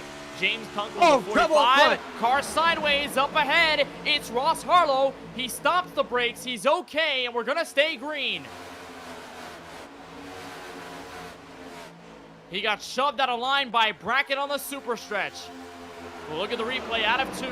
There's the 30 car behind Harlow, looking to get all the momentum back. And the bumpers just misalign here, Bradley. Yeah, Brackett didn't mean to do that, and Harlow kind of creeps up there in front of him, trying to get the air back on the bumper, and a heck of a job saving that. But unfortunately, how much time did he lose? He falls all the way back to 19th. He is 7 seconds back all by himself. A heartbreaker for Ross Harlow. Look in the rear view camera, and you'll see a charging Kip Easley with Justin Hendry and Justin Erb behind. There's that pack of cars that are just working all by themselves and don't have any real touch of anyone ahead of them. I'm not sure whether they will even give any sympathy to this 3 car, or they're just going to freight train around the Chevrolet and let him deal with his own problems from there on out. There's Harlow getting caught up by Easley, and no surprise to see these guys in this pack get around. Harlow is actually, Erb, very courteous there by the 20 to let him in there the way he did. He could have followed suit with the 1 and went right on by. But this is good for Harlow that he will still be in contention. He won't fall out of the lead lap or anything crazy or think if we get a caution, the 3 car will be back. But I mean, we're working on it up front here. Look at these guys. 3 wide. Remember, Mock and Kunkel, well, they have found 3 wide action in the middle. They're going to push Wyatt Brackett in an attempt to get him to the lead. But underneath is the DBR Brigade pushing Shane Wyatt to the front. They caught him just in time here, and with actually more than 10 to go, they are on the surge. I think they caught this lead pack sleeping because they didn't even see the run coming. All the way from 14th to 1st, it's the 27 on the inside. And these guys have enough time to play with at the line. 12 laps to go from the Talladega Super Speedway, and for the first time, Shane Wyatt pushes the Chevrolet to the point with Brandon Banks and Lawson Peel behind him. DBR in control now. And they move up high. Peel tries to split the 27, the 54 to the front.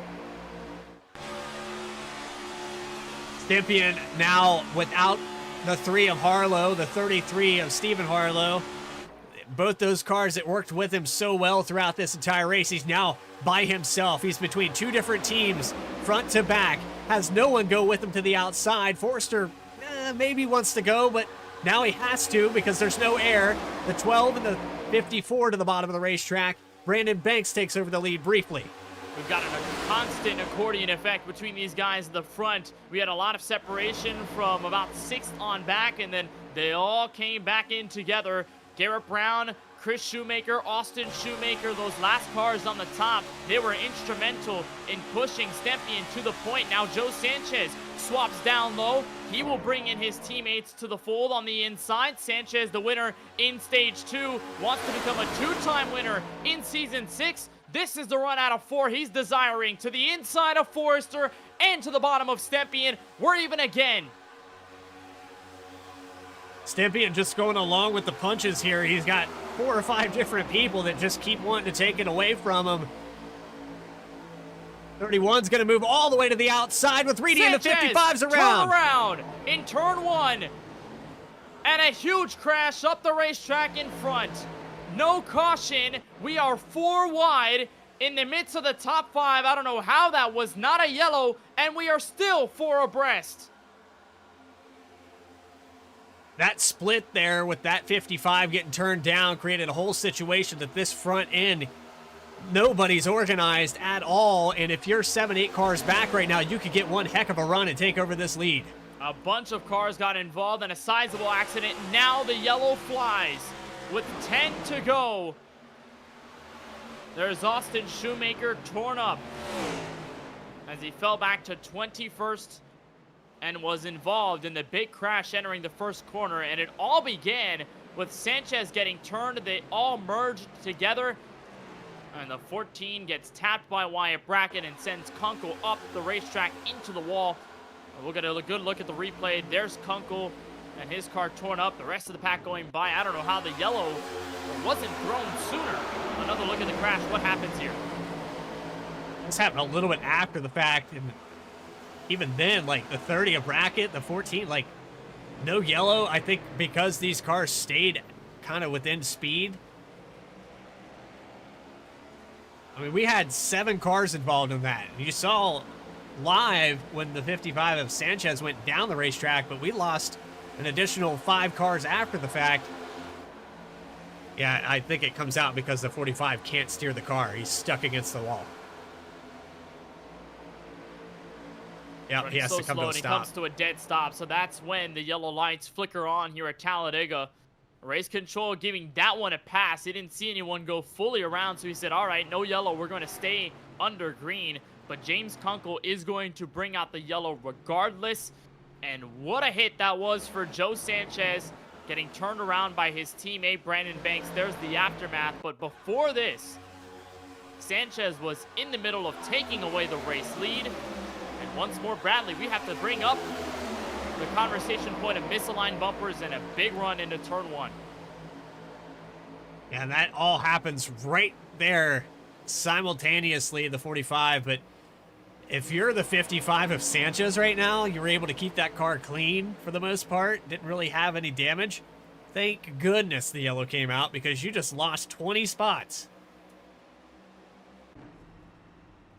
He's going to get saved by the bell, but he's going to enter pit road with a ton of track position lost. And throughout the trade-off, Lawson Peel will take the race lead with 8 to go. The two-time champ has been back and forth throughout the season. It's been really hard to tell whether this is going to be another dominating stretch of the year for the 12 machine. But tonight he could grab his first win since Pocono Raceway in mid-July in the middle of the Season 6 playoffs. And there's a look at your entire race summary. 4 cautions tonight, 42 lead changes, and there are the 2-stage winners, Colin Forrester and Joe Sanchez. Sanchez nowhere to be found now with the brief amount of contact that sends him spinning before the yellow comes out. And we have a restart upcoming within the next several laps, and we'll be in single-digit lap to go territory. We'll try to bring in Lawson Peel to get his thoughts on how this race has been for him so far. Peel, you started back in 7th. You've been all over the place between being in a second pack with no chance of catching the front runners, and then most recently being in a pack with your teammates, getting through the field. Now you've got the lead with under 8 laps to go. What's your mindset now?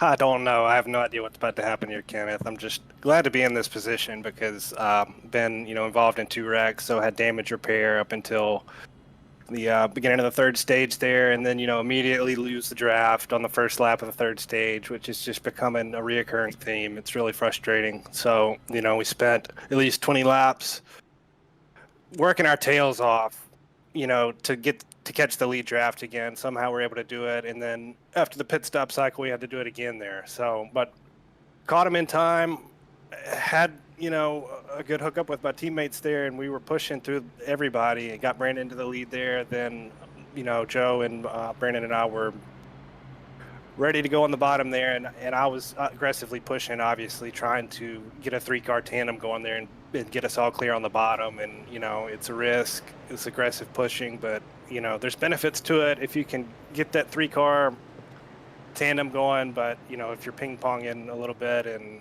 you're not going straight, that's what happens.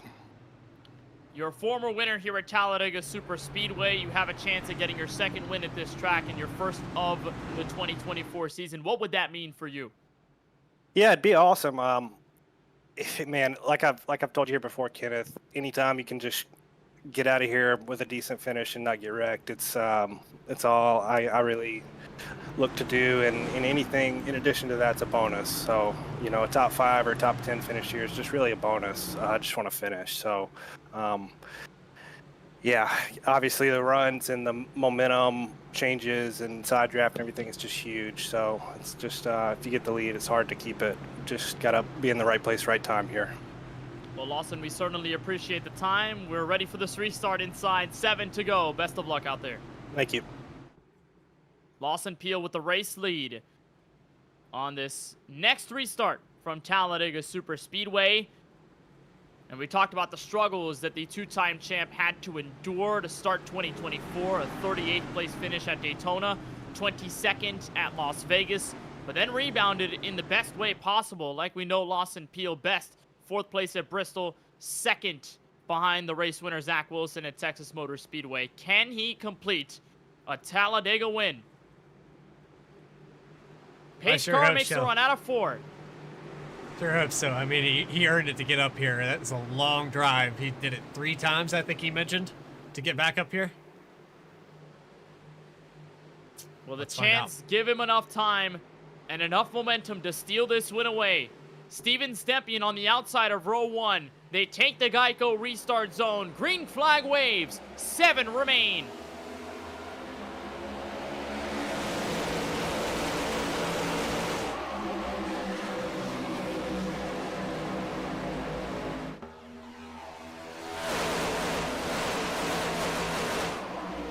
He's got a good shove here from the 58 down to the bottom. Cofield's going to give him a push, but Stempien's starting to build up some steam. There he is. He already saw it happening. He jumps to the outside. 27. They're going to go 3 wide here for the lead. Oh, big wiggle there. Down low. Jonathan Cofield, the rookie driver, pushed by Colin Forrester. 3 wide behind as Mock makes it almost 4 with Alex Huffman. They can't make it through this if they don't hold it.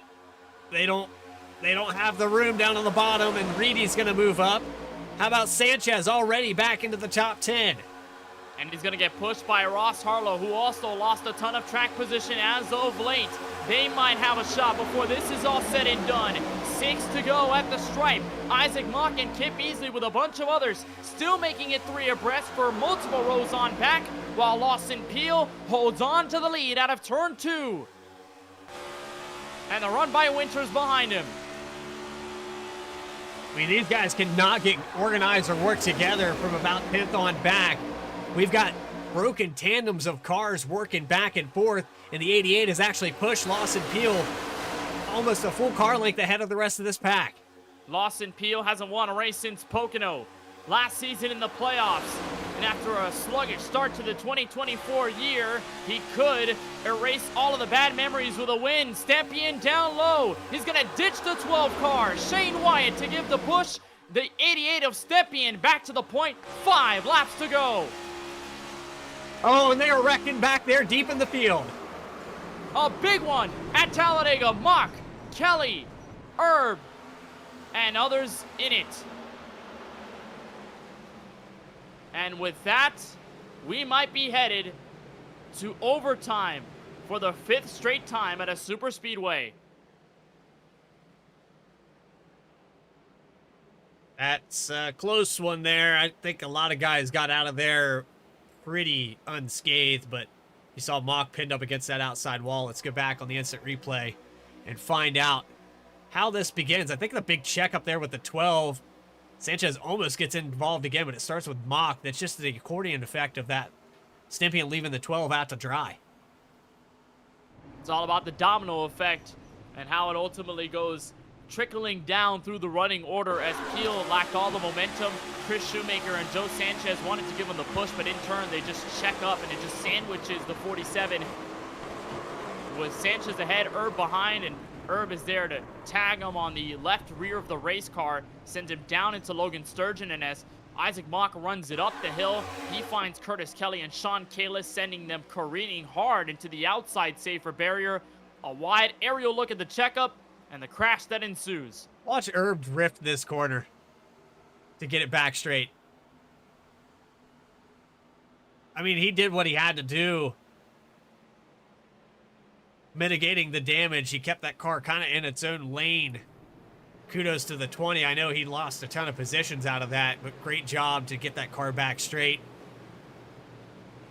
Again, going back to the 12 getting kind of left out to dry, that caused such a checkup. There was a big run coming on that outside line with the 22 Winters, and you saw it. I mean, there's nowhere to go once the 12 is all the way up on the outside.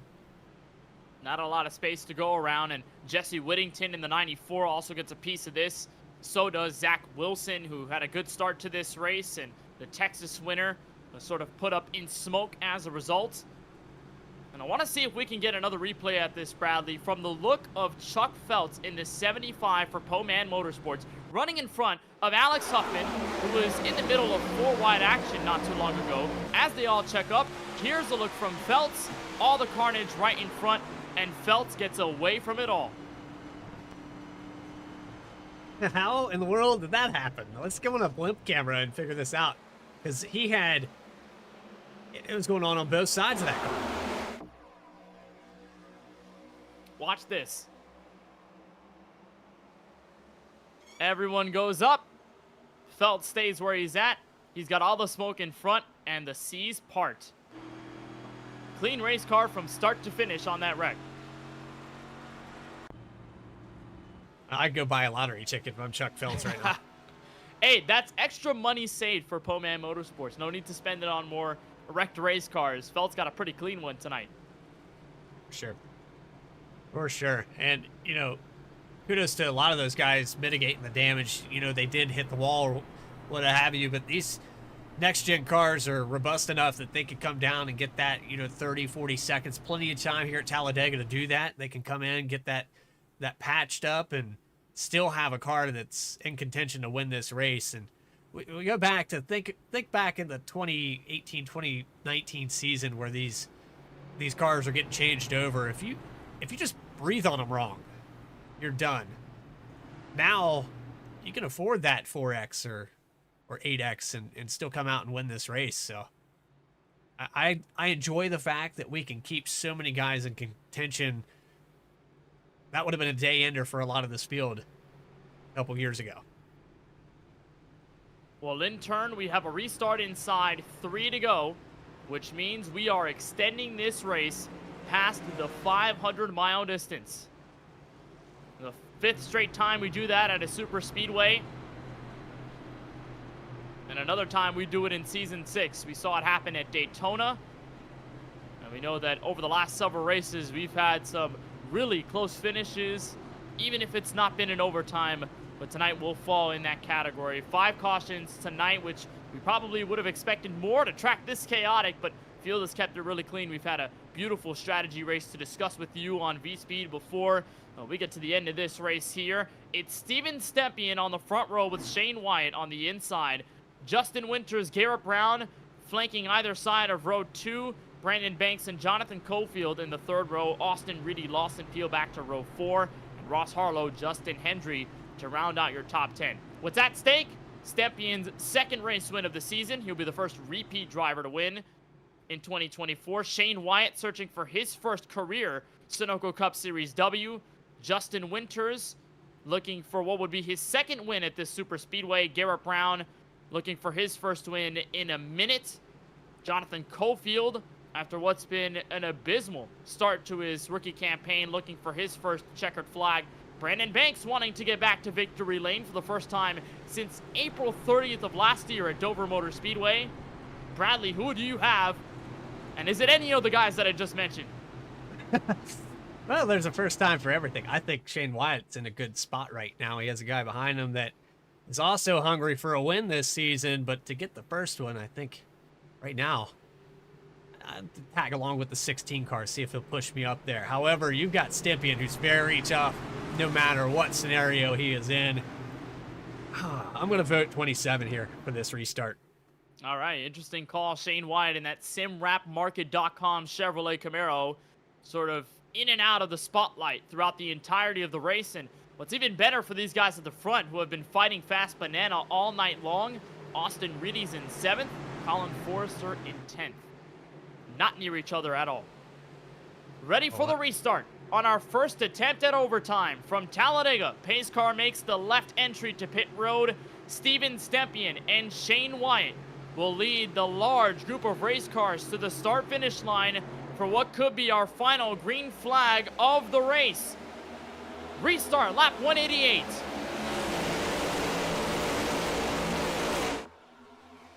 Not a good start for the inside line. They allow Steve Stepien and about 5 others to get down and clear them. 27 may have missed a shift here. 31 of Forrester has Reedy. There's the 3 of Harlow coming out of turn 2. Already with the momentum, Fast Banana on the outside.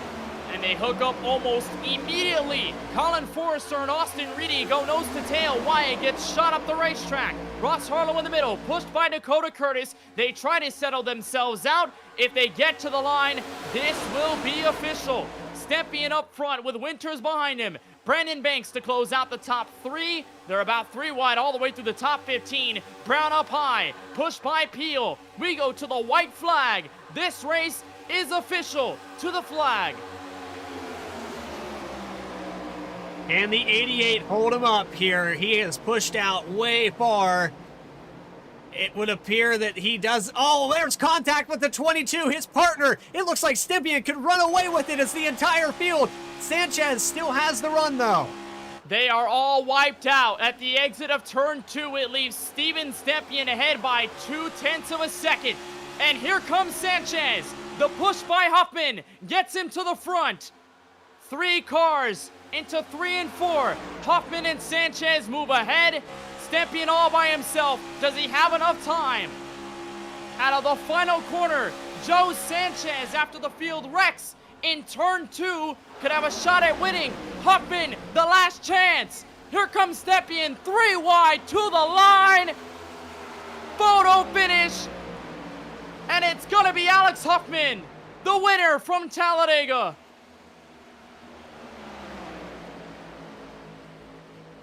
We're going to have to go back and look at that about 100 times. How did he get by?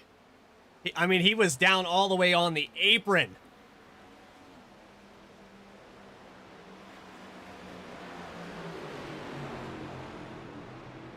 I'm thinking back to a Brad Keselowski moment here.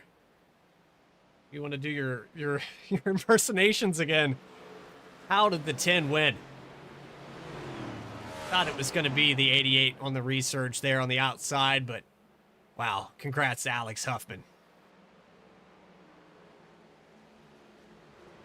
A steal by 3/1000ths of a second. I mean, he's all the way back here during this. He's outside the top 10.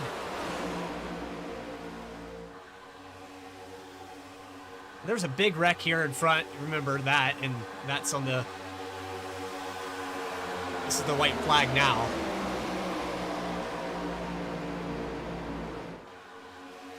Watch the 22. This.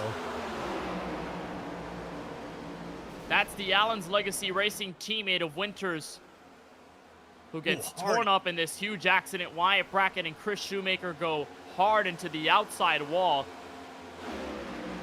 And the trash for one teammate is the treasure for the other, as Huffman gives the push to Sanchez to get them around Steven Stempien. And then it's the last run to the flag. We talked about the extra distance from the exit of the tri-oval to that start-finish line. Well, it gave enough time and momentum for Stempien to work together with Huffman. They're going to split Sanchez in the middle, Huffman down low. He goes under the yellow line, which I'm not sure if it will be reviewed by race control, but if it is, we are still unofficial. But from a third eye perspective, this is the difference to the start-finish line. You'll see them appear on the right side of your screen. Huffman and Stempien. 3/1000ths of a second between the two, and Huffman unofficially the winner from Talladega.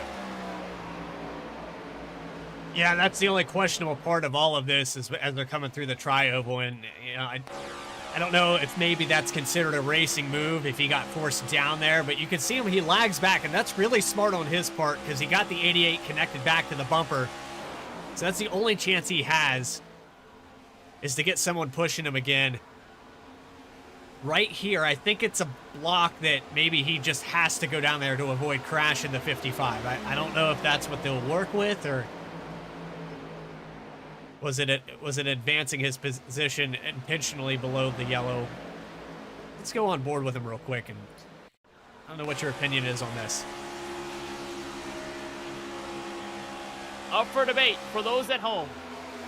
That's the difference there as Huffman gets the run on Sanchez, who wants to shut the door, left it ajar. Huffman goes in, forces his way through, and as Stempien makes the run up high, that's the charge to the start-finish line.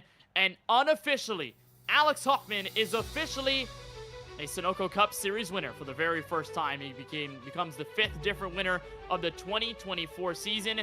We will take a short break and be right back with post-race coverage and more from Lincoln, Alabama. You're tuned in to the Sunoco Cup Series live on VSPEED.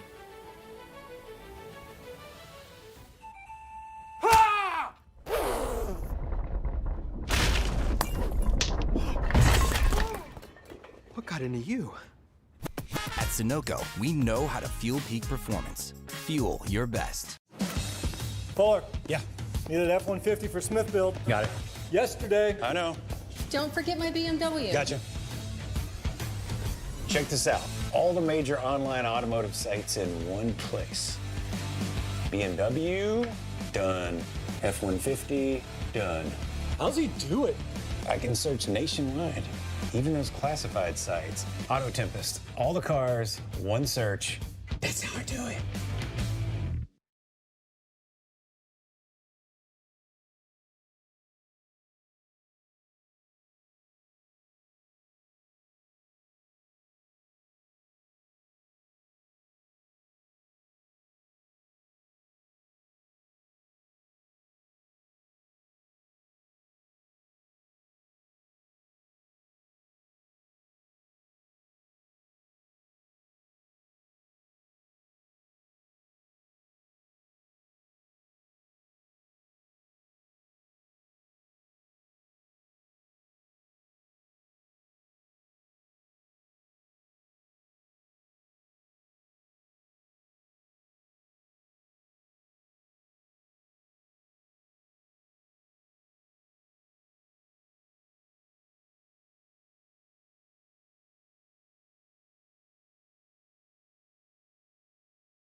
What got into you?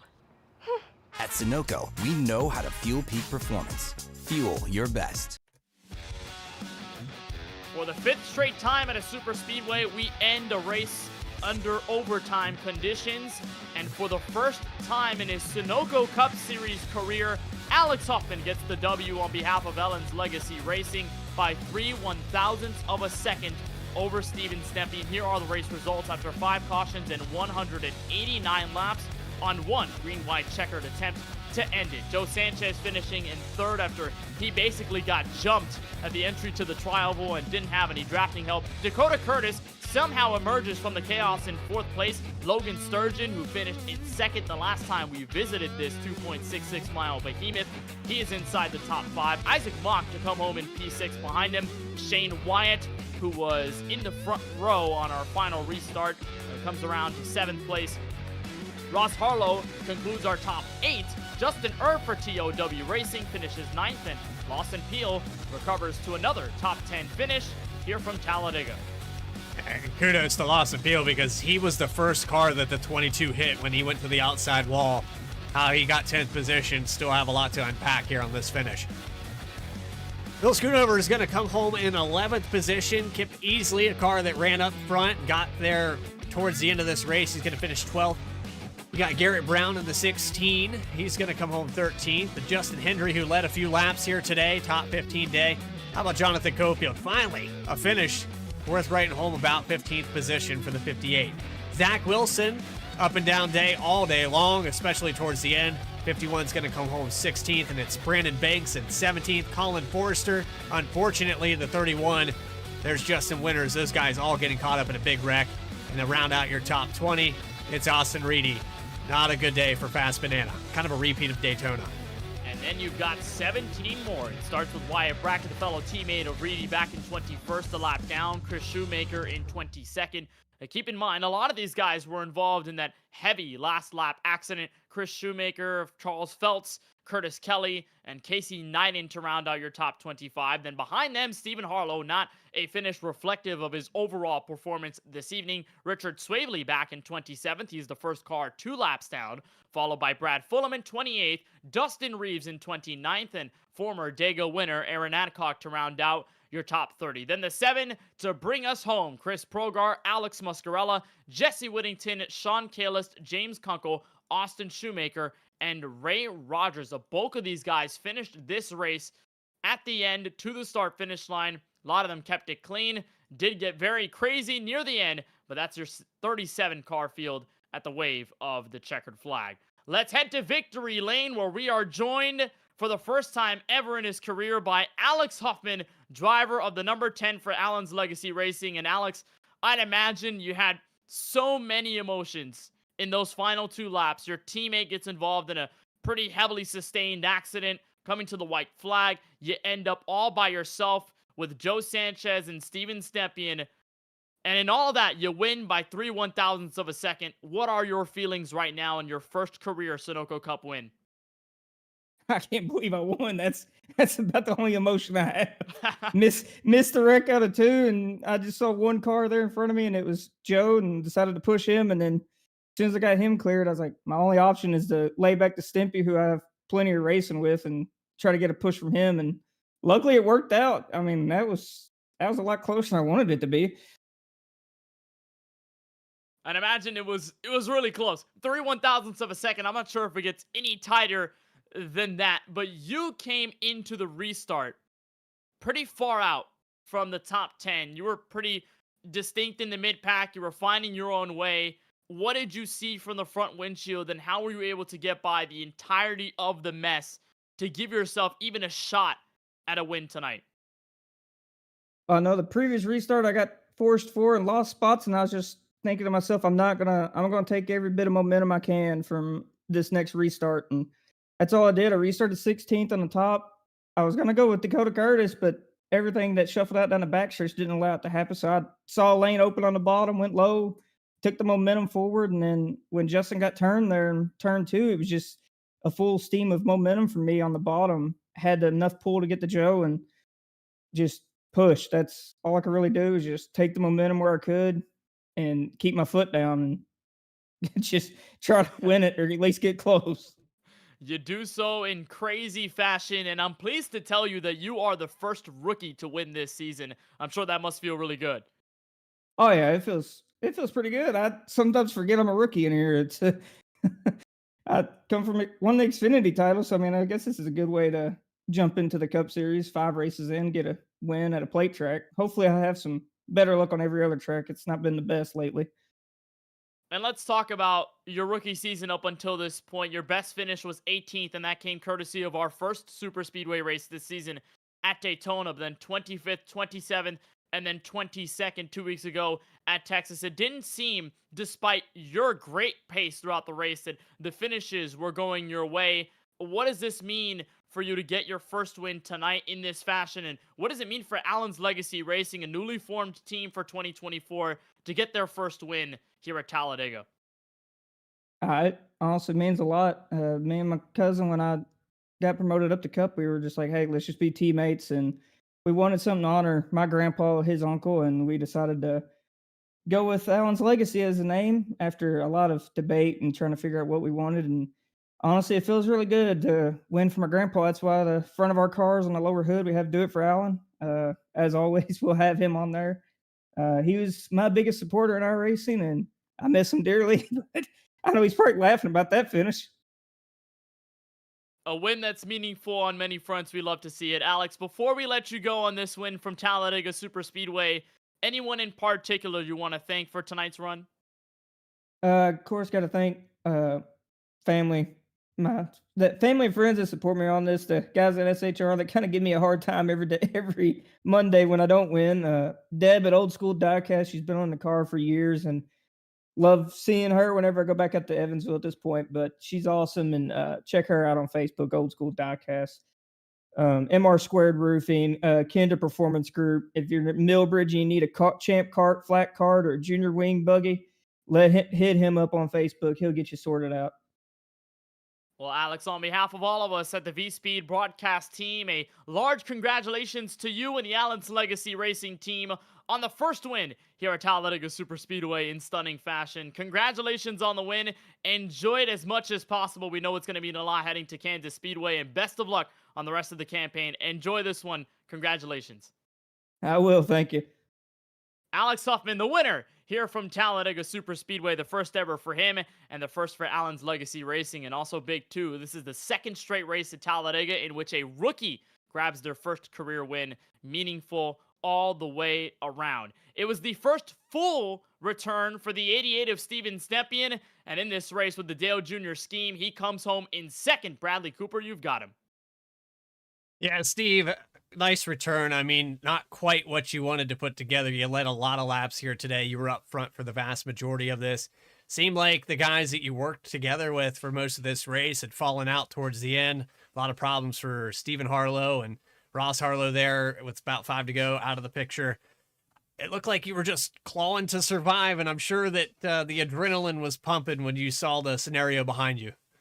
Oh yeah, no, I can't complain about a second place finish after many weeks of not racing. So I'm pretty happy with that. I think it was an overall exciting race, great finish. There was only a couple of cautions, natural cautions, so it was good racing from top to bottom.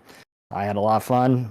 Old left foot kept me going all day. So yeah, run us through that real quick. I need some explanations. How do you re-engineer your mind to work off of the non-dominant part of your body and just, I mean, take us through how do you prep for that? You've been practicing and getting poles and good in qualifying. You have the speed still. How do you even do it? just keep at it. Like you said, practicing. I knew I was going to be at a disadvantage, obviously, with the injury, so I had to make the left foot work, and I hooked up my clutch to my paddle so I could downshift, and still able to blip and just quick on the brake with the left foot. But I'm getting there, man. The right foot, I can press the heel down on the gas pedal. I can't do the full foot right yet, but we're almost there. Yeah, I don't know if you watch baseball. They call him a switch hitter, and you're kind of a bigger threat if you're able to do that. Driving on both sides of the race car. Incredible job here tonight, Steven. And I know that your scenario going back to those guys wrecking, you got just up on the bumper of the 10 of Alex Huffman. Did you think maybe you could go to the inside when he decided? What was going through your mind coming out 4? When I was coming off 4, I was just trying to give him a push. I knew he was going to make a run, so I was going to do opposite of whatever they did. I knew I wanted to try to get on the high line if I had the chance to side draft somebody. That was my goal there, coming to the finish line. Just do opposite of what they were doing. Get enough experience in super speedway racing. I showed it all night. I could do whatever I wanted basically, and make moves however I wanted all night. So I was pretty confident whatever I was going to make, it was going to come down to a pretty good finish, and it did. Excited for the fans out there. They got to see a pretty good finish. So, the hats off to Huffy, thinking, hey, let me lay back and grab Stempy, and, heck of a job to him to grab his first win. That's where I got my first win in this league a couple of years ago at Talladega. So it's, always leads to some momentum down the stretch. Well, I don't know if you're a part of this chat right now, but there's a lot going on in it. Stemp has the NFL player recovery time. Some people asking to check for titanium parts. Maybe part of you is illegal now. I'm enjoying it, right? I'm trying to keep myself together. It's been a rough 6 weeks, man. It's I had a little setback this past week. Had an infection in the incision where it wasn't closing up that much. So I had a little setback. I haven't started physical therapy yet. Hopefully starting this week. And just get back to driving with the right foot, because Kansas is coming up. We got a lot of good tracks of mine coming up. So I just want to go on a comeback tour and try to get as many wins as I can.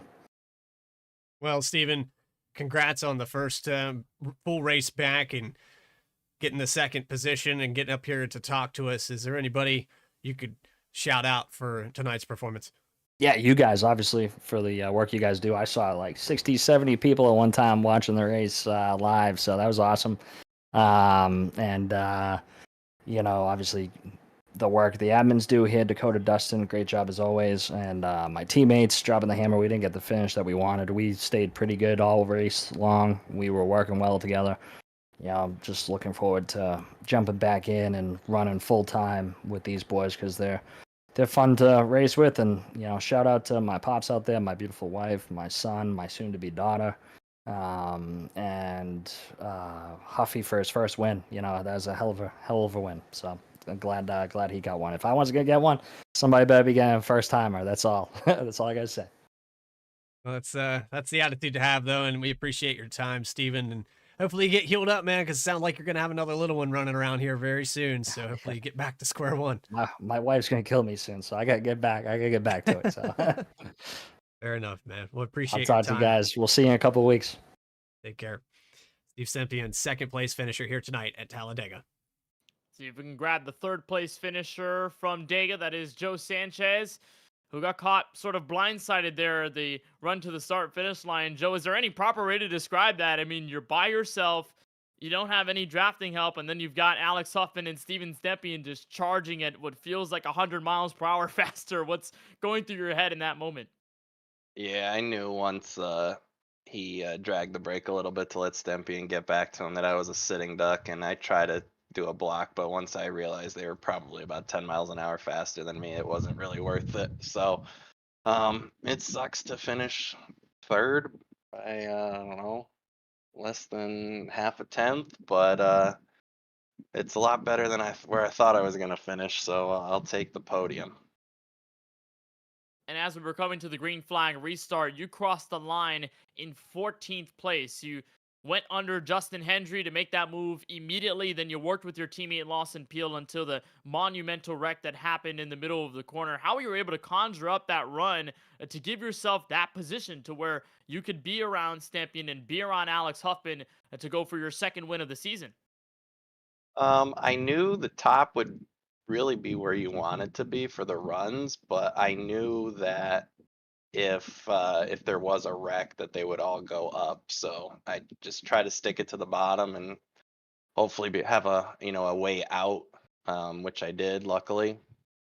But I just knew coming off of 2 that when the 10 pushed me past Stempy and that I was going to just be a sitting duck there. But happy to this was my first, I think, super speedway race that I've ever gotten stage points. So happy for that, and you know, happy for a top 3 here. But a good run for all of DBR. I know we lost the draft 2 or 3 times and had to get it back. So I'll take a top 5 any day.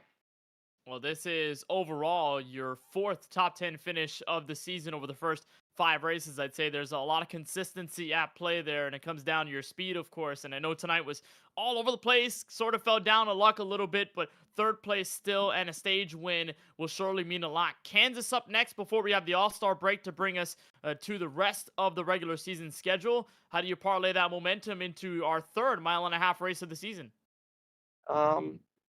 So far, so good. I mean, I think the fact that I have pretty much been in contention to win the past 3 races is saying a lot for me. I didn't think I'd be this caught back up to these cars after not driving them for a year and a half. So, you know, happy that I, could still be competitive. And I know Lawson's going to definitely be tough here when we get to Kansas. But, keep the nose clean, and I think we'll be able to do it.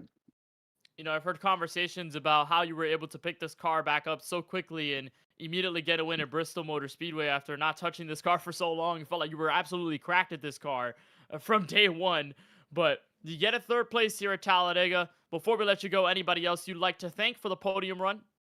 Definitely want to thank my DBR teammates of Lawson, Brandon, and Kip. Like I said, we lost the draft a number of times, and we stuck together, didn't leave each other, and that ultimately I think is really good what got us back in contention there. So shout them out, and then shout you guys out for doing such an awesome job with the broadcast. Definitely the best ones out there, and then all of our league admins for putting on this really, really competitive league.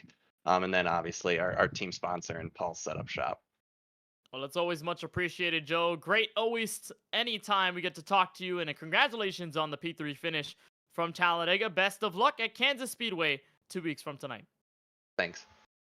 Joe Sanchez for Drinking Bros Racing wraps up your top 3. 2 of them Chevrolets, but the Ford up front, the prancing horse, Alex Huffman, able to barely beat the competition by 3/1000ths of a second. That does it for our top 3 interviews section here at Talladega Super Speedway. We get to wrap up our final thoughts. And Bradley, I remember last season at Talladega when Logan Sturgeon pushed Aaron Adcock to the victory, and Aaron expressed his elation, expressed the meaning of a win like that for a rookie driver in a series that's so competitive.